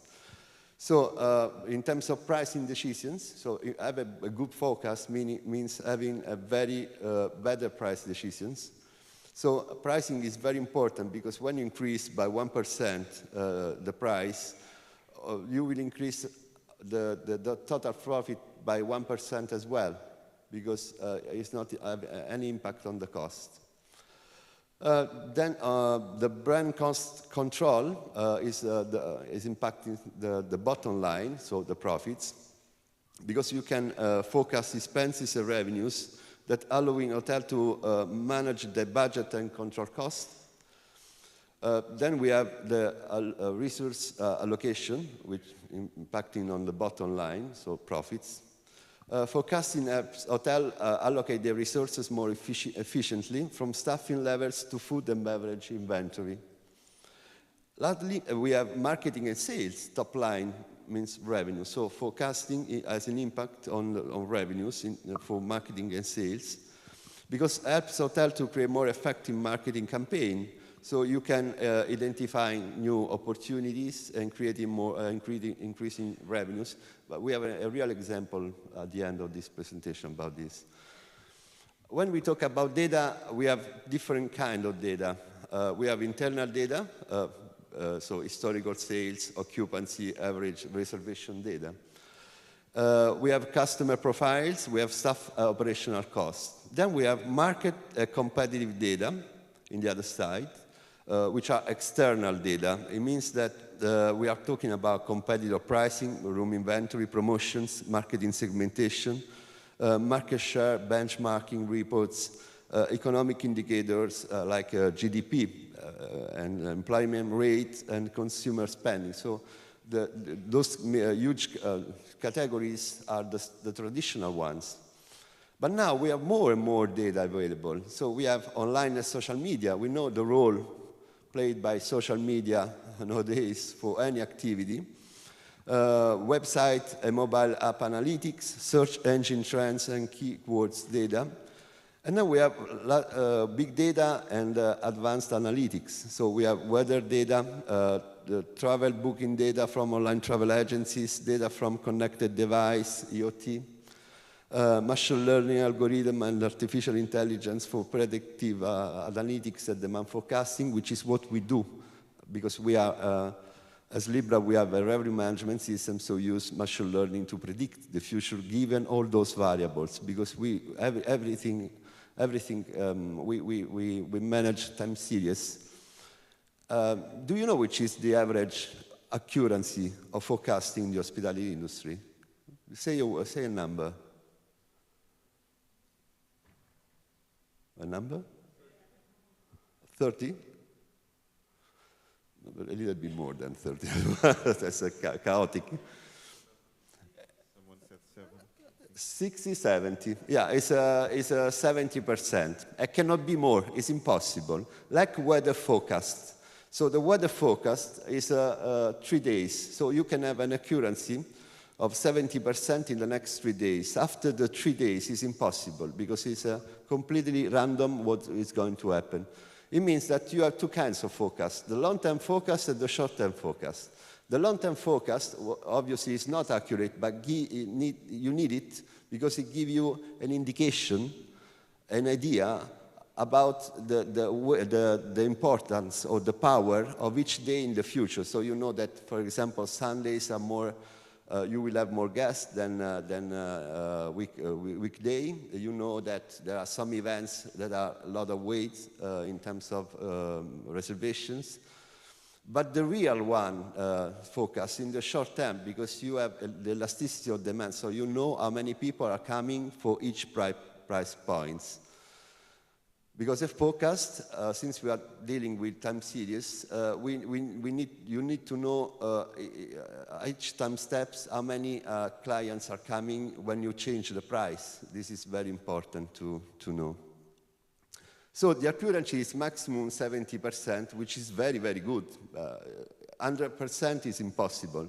It's statistics and not magic, so we can't do anything about it. What we have done, we have been one of the first companies to integrate these new data sources in the algorithms to forecast the arrivals. The idea was this: each hotel is son of the destination where it's located.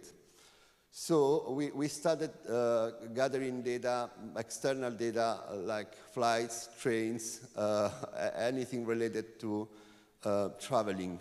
Understanding the travel intention of the customers. And this was injected into our algorithms to try to forecasting in the next future how many clients are coming, for which country, and for how long, which kind of rooms they prefer to have according to the country, so then you can make some correlations. And this is what happens. We downloaded data from Albufeira, taking consideration I don't know if it's clear, but yes, from yesterday, because I downloaded the data 2 days ago. So from 2 days ago to the 27th of July. Each day, each column is the power of that day in terms of searches. So it's the way people are looking for this destination. The sum of the people looking for this destination. You see that there are some spikes. The one I was very interested was in the 26th of May. There is an event, or there is something related, I don't know. Probably the event was in the original, because if we look at the right side, we see the most of the searches has been done by Portuguese, UK, Germany, France, Ireland, and so on. So the impact of those searches is also related to the schools' holidays in the original countries. So probably if in the UK there are some schools or events or holidays, or in Germany or in France, this will have an impact on the searches that you have, because this destination is very, let's say, glad to those kind of countries. Finally, we can compare this year against last year's in terms of travel intention in Albufeira. If we see the future searches, it means that people are looking for the future data today, from the 29th of this year against last year, we see that the situation has improved a lot. So we are talking about almost the double. So we can expect much more people coming into Albufeira than the previous year. And this is very, very, very important. With some days, there are a lot of demands if compared to last year. So because this year is the green one, last year is the pink one. So you see the huge differences. Based on this, we can go further, and I'm available if you want to have more information about this, because we cannot stay long all the day.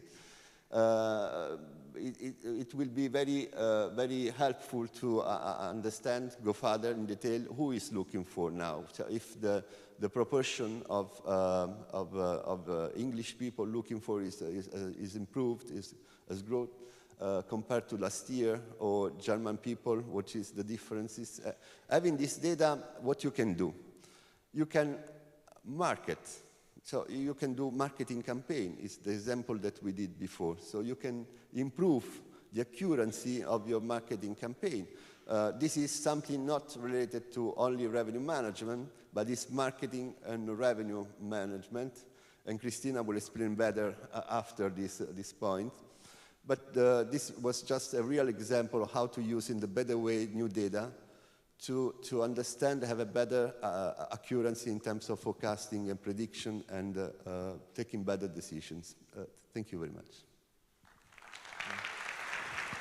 Thank you, Fulvio.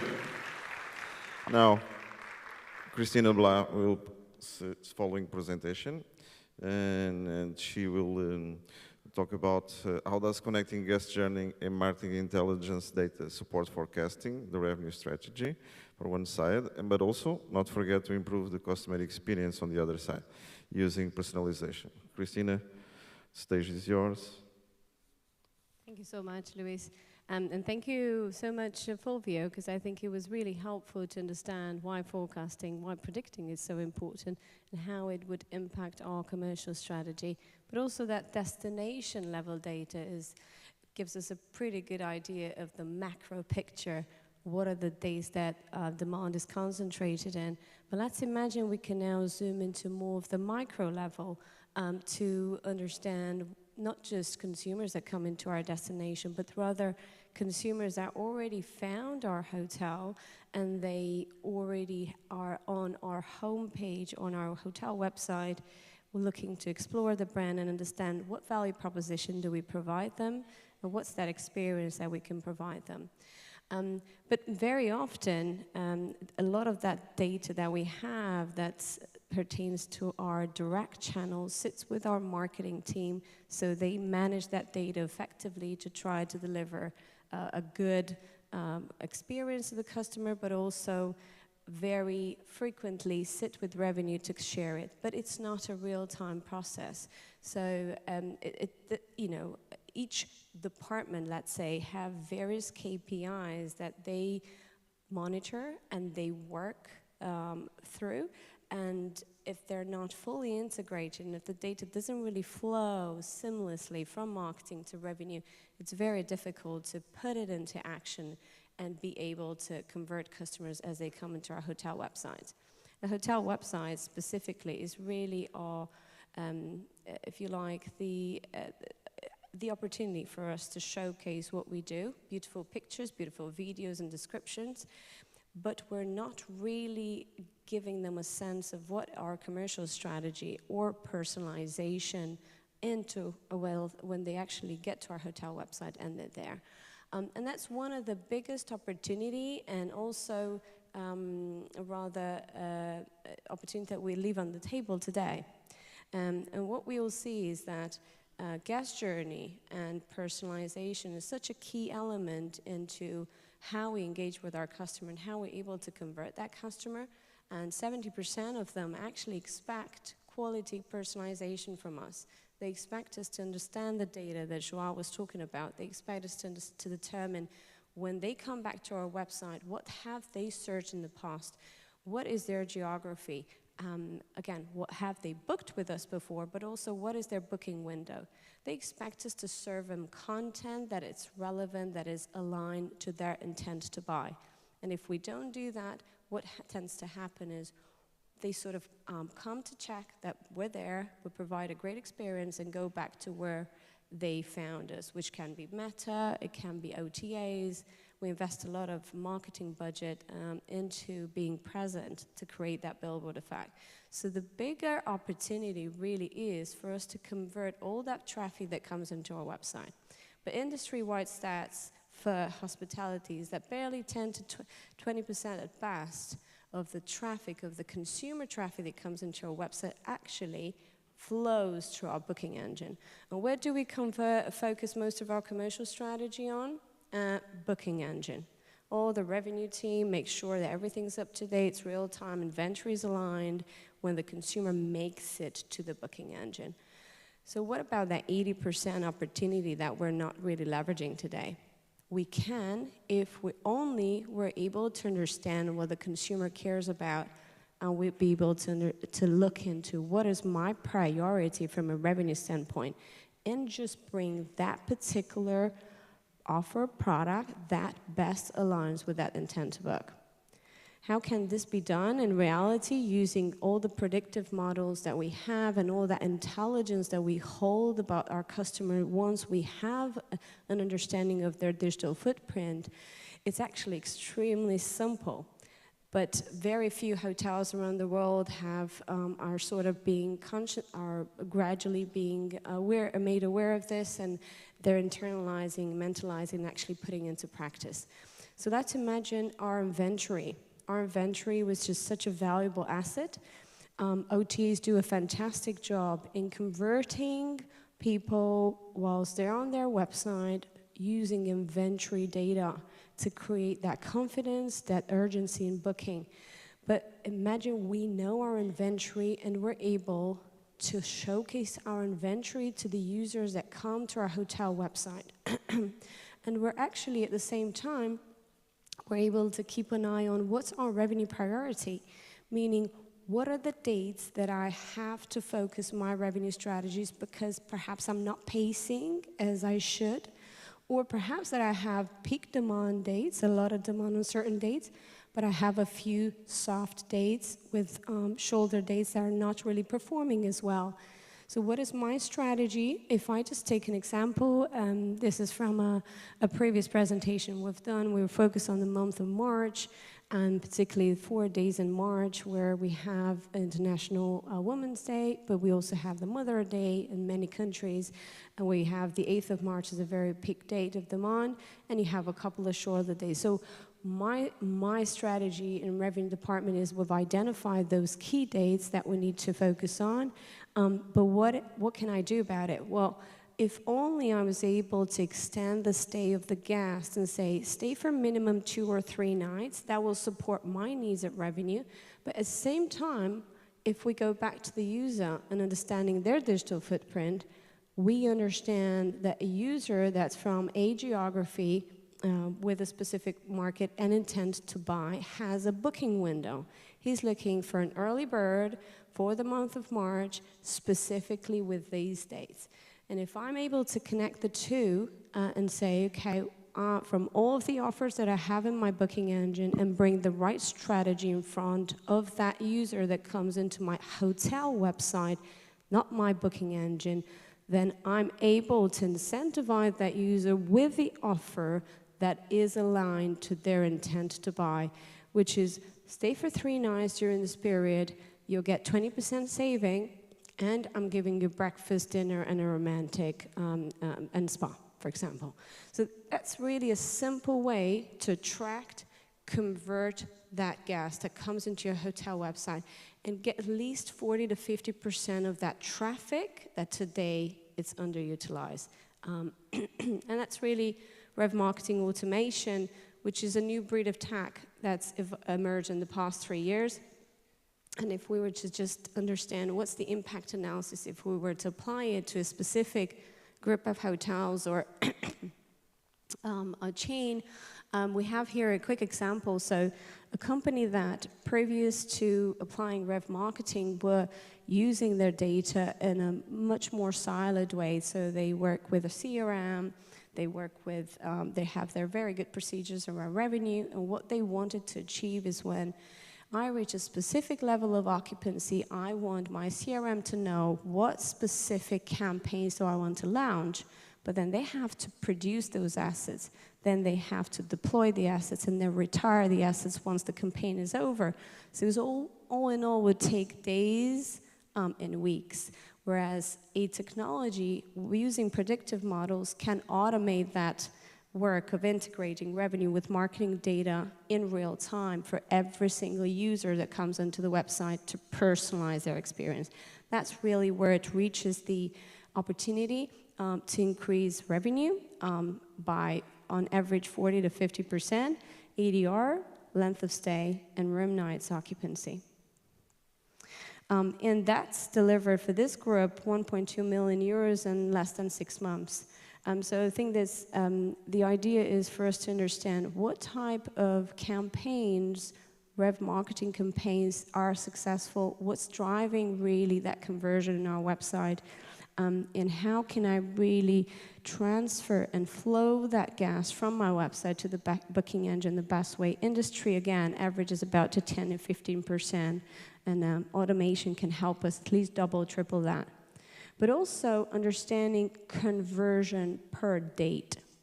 Now, if I have set a specific price point in my revenue management system, but I'm not, I can in real time signal it and understand that actually your conversion ratio for that date is very low compared to your average, I could actually go back and decide, can I reduce that rate to enhance that conversion, or what's really impacting that conversion? So there's elements that we can bring together in real time, so you're there strategically to make the decision and understand the behavior of the various markets, how many times they engage with your product before they actually buy, and how can we make sure we convert them quicker based on also the spend that they have and who we want to attract by devices, by geographies, by room types.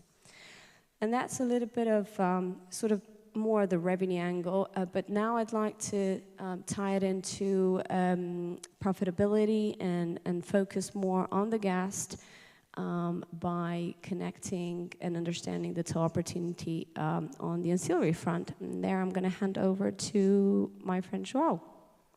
Thank you. Thank you, Cristina. Thanks. Now, talking about the guest.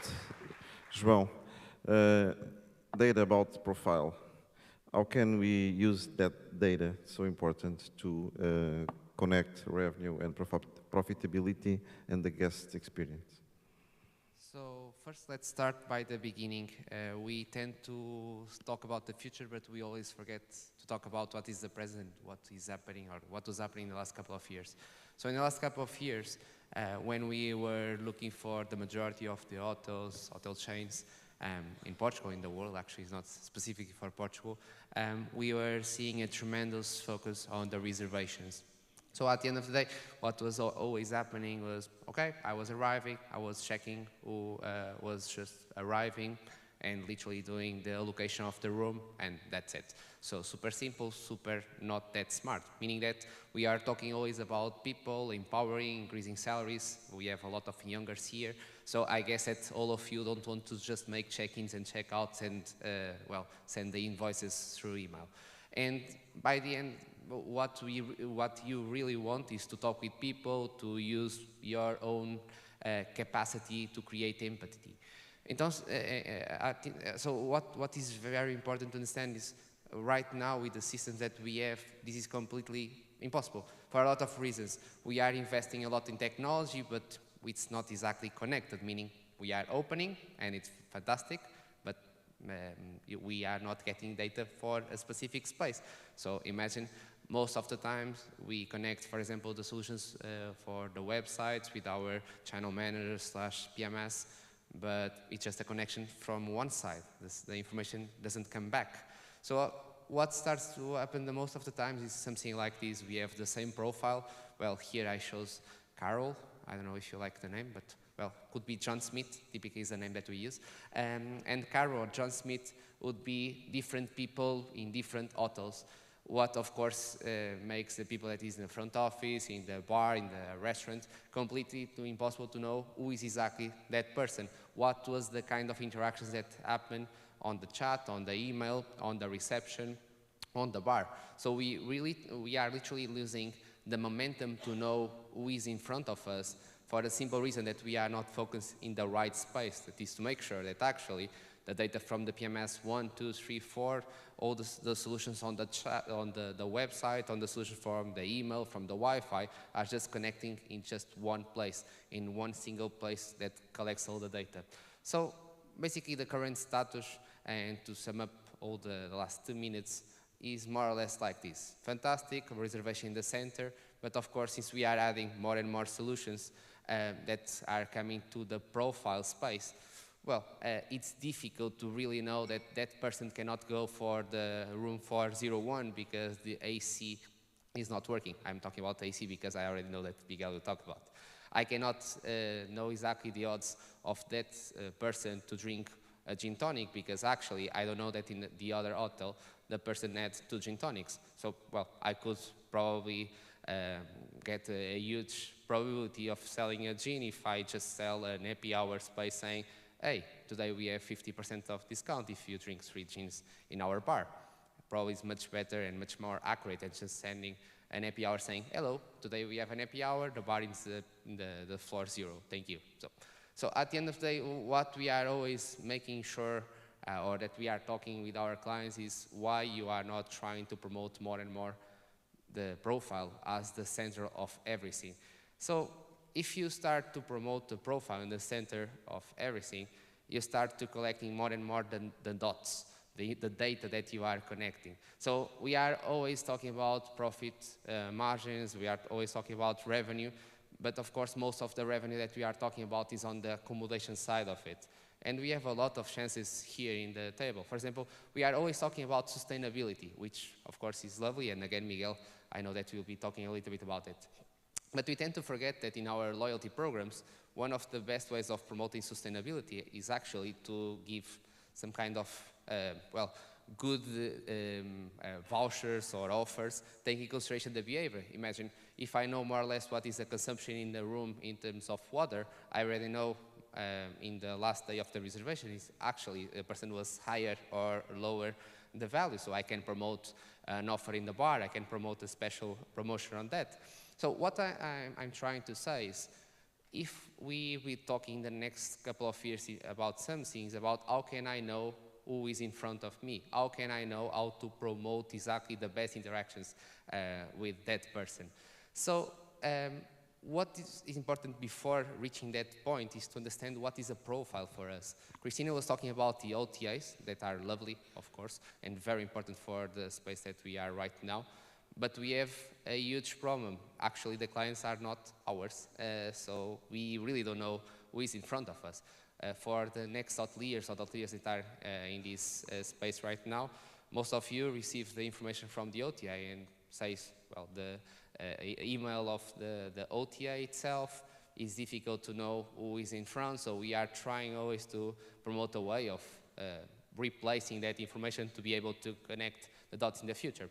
So what is important to know exactly your customer is to understand how can I hygienize all the years that I have in my property? How can I make sure that I have some rules, some automation to find a way of, well, at the end of the day, I know that the João Freitas actually is the same that João Freitas. It happens to me a lot of times, as you can imagine, because I simply know that the documentation is exactly the same, and I know that the email is the same, so, well, huge chances of success. It's also about how can we really treat data to make it like homogeneous, and at the end of the day, define a criteria to be a profile. What is the kind of information that I can deal and treat? So if you find a way of homogenize, that of course right now there are more and more solutions in that space, especially because of the CRM evolution in our industry, what we'll be starting to have is more and more the João being exactly the same in all the properties, being exactly the same João that was interacting in the website, being exactly the same João that was doing the login in the Wi-Fi. So just for you, a curiosity, you can imagine this hotel, how big it is, so we can be in super different places in the same hotel and we don't see each other. But you know that we are always logging in on the Wi-Fi, so actually, we know where people is, and actually we are losing a lot of momentum to promote a special promotion on the bar, a special promotion in the pool, because we know exactly where the person is. Why are we just sending super simple information? So by the end of the day, I prefer to see a beautiful Carol there. What we really want to know or to be is to have Carol in the center and know exactly if Carol went to the gym, if the Carol works in a specific company, if Carol has any kind of preference for a room, if there is something that could be a problem in terms of the food, what was the last review that gave us on Booking, on Expedia, and any specific OTA. So I want to know everything, because if I know, I can start to have in the front desk much more than just information about if it's a birthday or not, what is the gender, and if there is 1, 2, or 3 companions. So what we are trying to promote in some way is a way of looking for the industry much more oriented to the profile, and where we basically are connecting and logging to all the information in just a place, almost as a data management system, in order to make sure that all the solutions that are promoting the maximization of the revenue on the food, on the accommodation, can do it. Because if you know exactly where that the person was, how the person booked, how the person will react from the after checkout moment, you can start to predict. And just a note, I don't know if you felt, but in the presentation of Fulvio, we were saying a lot of stadiums. Guys, this is the time to make sure that Fulvio changed for Benfica. It's an Inter de Milan fan, so it's the time to speak a little bit about football as well. I was promising to Fulvio that I was mentioning that. But well, apart from that, what we really want to know is more or less this information. So instead of knowing just that was Carol, I want to know that Carol was in the hotel 1, 2, 3, 4, the amount that spent in each kind of outlet, what was exactly the behavior on the social media. So literally connecting all the dots in just one place. And if we know that, From that moment, we will be empowering people in the receptions to use the empathy, and more than that, we'll start to almost hyper-personalize the communication that we do, as Christina was mentioning. And from that moment, probably be easier to understand, okay, what is the best channel to communicate? Can I use WhatsApp? Can I use SMS? Can I use email? Can I just send a push notification? Can I send wherever the notification that makes sense? And what is exactly the kind of content that makes sense? So if I would give you a suggestion in terms of how you should deal data in the future, please try to put your guest in the center of the universe. Try to make sure that when you hire, when you are getting more technology solutions, they talk with each other. They are sending information from one side and back to one place. Because if you use it, you are starting to get less and less silos of information. And if you have less silos, probably be able to have your people more empowered, more happy, and of course your solutions having better performance. Because of course, at the end of the day, what you want is to maximize your revenue, and for doing that in a so competitive market, you need to find a way of having, again, the client happy and experience customized, and was, I always say, the path for the hyper-personalization. Thank you. Okay, thank you so much, Ron. Thank you. And talking about profile and data from profile guests, we need to speed a bit.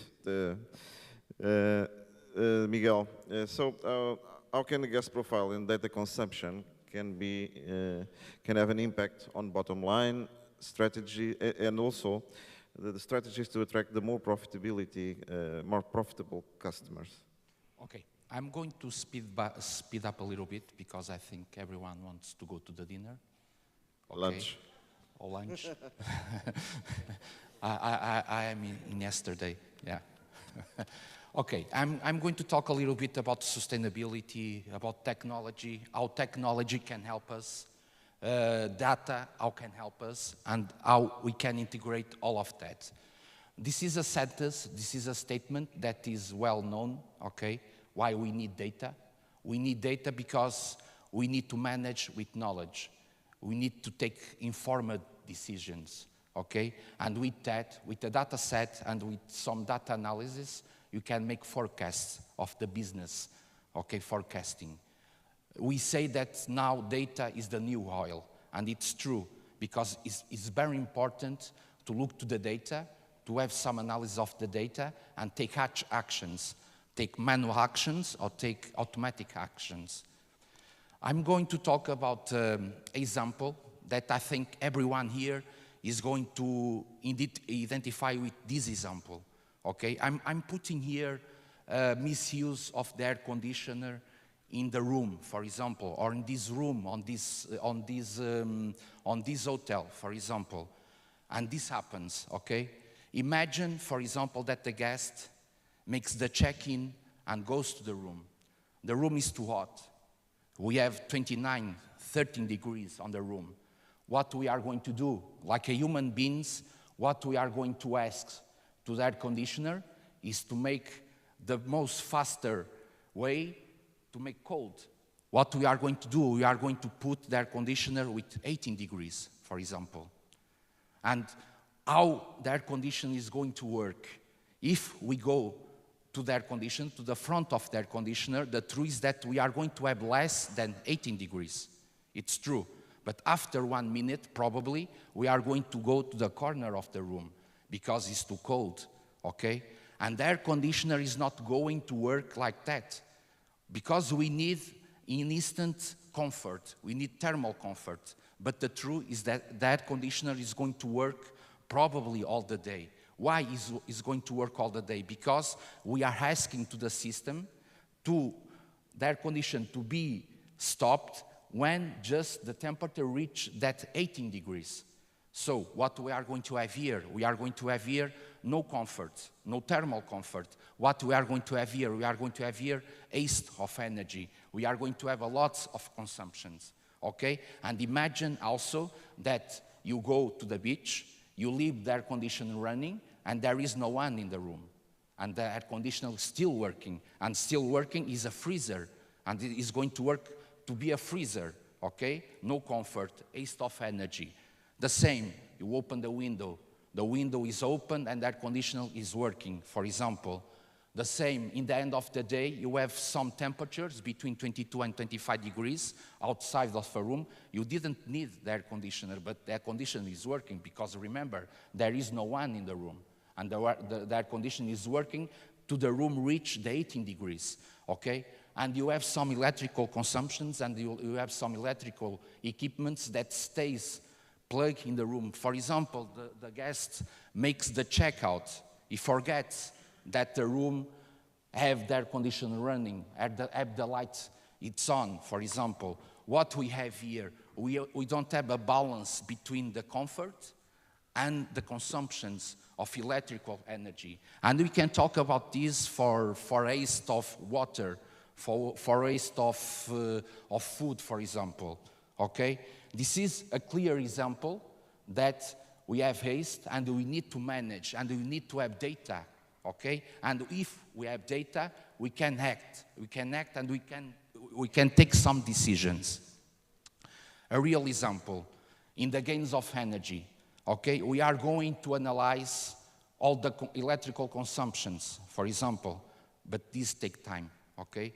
And this analysis sometimes, the hotels don't have human resources to do that, okay? And we can see after this slide, how the technology can help with that. How the technology can put a seamless experience even for the guests, but even for the workers, for example. If we manage with data, we know the consumptions, we can manage all the electrical equipment and have less consumptions. But until you have all the data, or until you make all the analysis, we need to have someone doing that, okay? And with that, we can eliminate these wastes of consumptions in energy, okay? Not only electrical consumptions, but thermal consumptions, water consumptions. And with this data, we can predict some scenarios, okay? For example, we know that in the next 10 days, the temperature outside is going to be between 22 and 25 degrees. So we don't need to have the air conditioner working in the full power, for example. And the system is going to act predicting that we are not going to need these consumptions and we are not going to need to run the air conditioner in the full speed, for example. And with that, we are going to ensure the comfort to the guest, okay? I'm going to give some more examples. The integration of the technology. I don't know if someone heard about IoT devices, Internet of Things devices. We can call smart devices. We can call smart sensors. And what is this? These devices is going to collect by the sensors all the data and is going to communicate this data to another device, a server, or a server that is in the cloud, in the internet. Okay? And with that, we are going to collect all the data. We don't need someone to collect and to put in the spreadsheet, for example, all the consumptions that we have in the hotel. We can have a smart meter, for example, and with that, we are going to send that data to the server.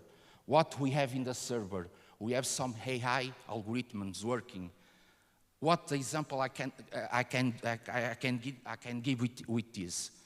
Imagine, for example, that the guest, before he makes the check-in, before he enters in the room have already the interval of comfort or the temperature that is according with the profile of that room, or is according with the profile of the guest, because each of us have different comfort, have different temperature.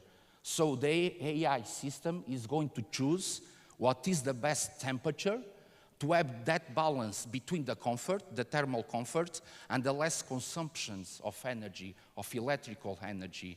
And we can predict that. We can predict what is going to be the behavior, for example, of the guests using the air conditioner, for example.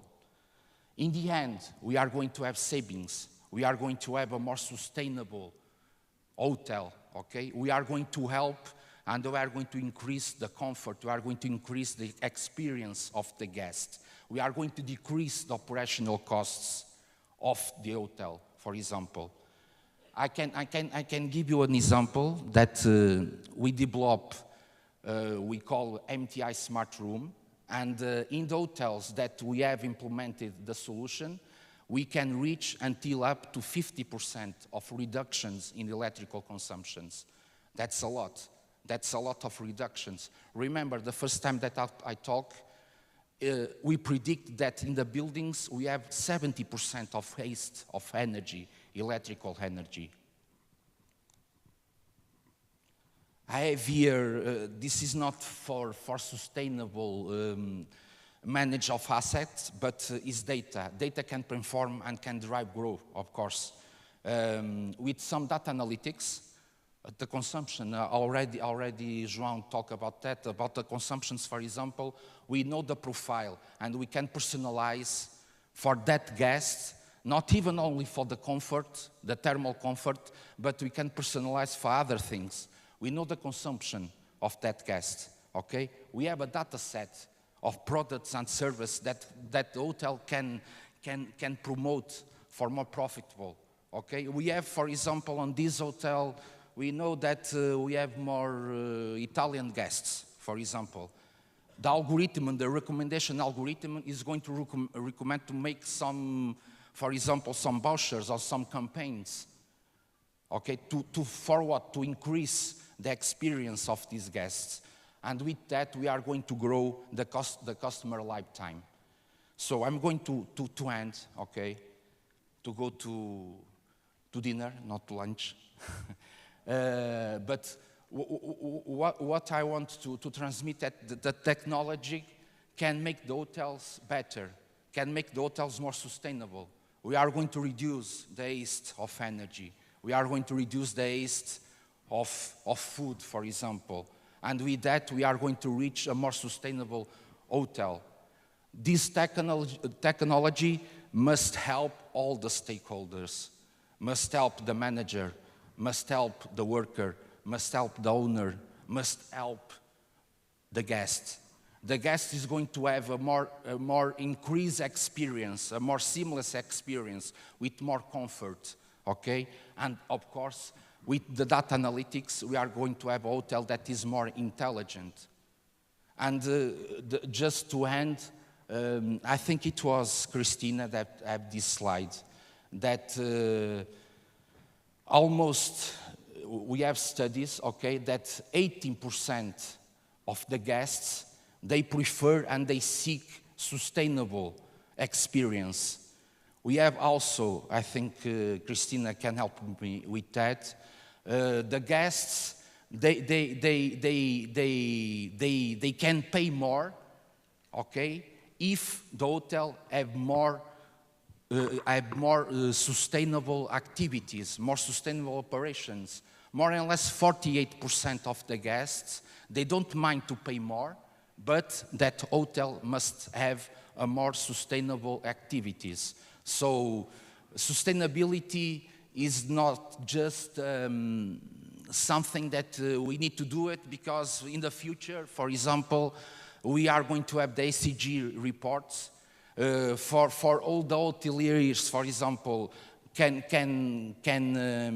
go to a call or can talk with the bank to have a credit. They must have these ESG practices, but the truth is that even the guests, they demand that. They demand that the hotel have more sustainable activities because we have only one planet. We don't have 2 planets or 3 planets. We have one planet only. So I think I end, okay? I finish. Thank you. Hi. Thank you, Miguel. So I will ask Christina to make us a wrap-up of all the very interesting presentations, in my opinion, that we have here and connecting all the dots, data and dots. Christina, please. Yeah, thank you so much. Let's see which one works, this one. I'm not going to keep you much longer because I'm conscious you're all looking forward to that lunch that Miguel was talking about. But I think an illustration of everything we discussed today, how all of this data is going to ultimately help us optimize our asset and grow the asset value and become more sustainable, of course. And at the end of the day, we need to capture data to have that ability to make decisions. And one of the areas that I think it's very underutilized today in hotels is asset management. How do we manage the value of our assets in a way that we know how it impacts our guest experience and how it impacts our bottom line? And in order to be able to do this, we need to digitalize. We need to digitalize everything that we can think of around the hotel, from how we manage our consumption, to maintenance, corrective and preventative maintenance, to housekeeping, to health and safety, to guest experience, and actually being able to track all of that information that impacts our carbon footprint and our climate strategy. And we need to connect data and consolidate data. In order to do this, I think in order to talk about predictive analytics and how we can apply predictive models to how we manage our operation and become more profitable, we need to be able to utilize the data, digitalize everything, utilize data to drive diagnostics that can create those correlations to tell us how you're going to improve KPIs in various departments and improve the guest experience overall. A quick example for you to picture it in your business of what Digital Transformation 360 would be able to drive to the bottom line. We have here a group of 23 properties, 14,000 rooms in the Caribbean and Spain, called Grupo Pinheiro. And by just consolidating back office platforms that provides them the data to make decisions, they saved over 50% of the cost, but it impacts our efficiency. We gain more time, reduced 80, 90% the time it takes for us to deal with incidences. At the same time, it helps us become more sustainable because everyone uses technology to collaborate as opposed to paper. Similar cases, we're looking at a grander scale, such as the Malia hotels and resorts. They achieved very similar results. But one stat that was quite essential is their reputation online, because the biggest impact in guest experience is going to be staff and experience in the room and the quality of that service. And if we're enabled that is seamless for our guests, that impacts our scoring, it impacts our ability to drive revenue. And one of the areas that we very briefly talked about with Miguel, as well as being able to understand sustainability and how we need to act on sustainability, I think food waste is not something we have very frequently in our agenda, but it is the most pressing issue right now because it's the third largest global emission emissor worldwide. It emits 2-3 times more than airlines. And unfortunately, in hospitality, we're not very efficient. And we believe that if we control buffet, we're going to be able to control food waste. But actually, 50% of what we waste comes from the previous stages to serving the buffet. A lot of it comes from preparation. And being able to manage that will certainly help us not only reduce our carbon footprint, but actually improve our profitability, because it will cut our food cost by 10 to 15%. It will reduce our waste by, on average, 30 to 40%, but it will help us communicate better with our customers to get their compromise to support us in this respect. And this is an example of the impact of a study that we've done with one of our customers, which is the Hyatt Group. They, in the space of 4 months, they were able to reduce their waste by 36%, saving about 134,000 tons of equivalent of CO2. That obviously impacted the bottom line. They also saved $263,000 in that project. So just to give us a bit of an idea, but I think everything we discussed today about prediction models, about data, if we don't have access to that data, we won't be able to make decisions. And what we really need to consider is, for instance, any BI platform that supports you to get real-time access from data. Everything that happens in the PMS, from a revenue reservation level, transaction level perspective, including your POS, including your asset management, and your ERP enables you to make decisions much faster and become a lot more profitable. Thank you very much, and sorry we've taken quite a bit of your time today, but hopefully it was insightful. Thank you so much, Christina, for recovering the timing. Everyone, we are not going to delay more the lunch. If not, the President, Fernando, will kill us. So just to finish, thank you so much for all the speakers of the panel. We see there are tons of data in several contexts that we have to use as insights in intelligence data to help us in several decisions. So thank you everyone for the opportunity and have a nice lunch. Agradecemos a todos os participantes os seus insights sobre este tema e convidamos agora para o almoço no restaurante All in One, o qual é patrocinado pela empresa Glory, e retomaremos os trabalhos daqui a cerca de 1h45. Relembro que este restaurante fica situado no piso 1, logo por trás do acesso da recepção. Muito obrigada e bom almoço.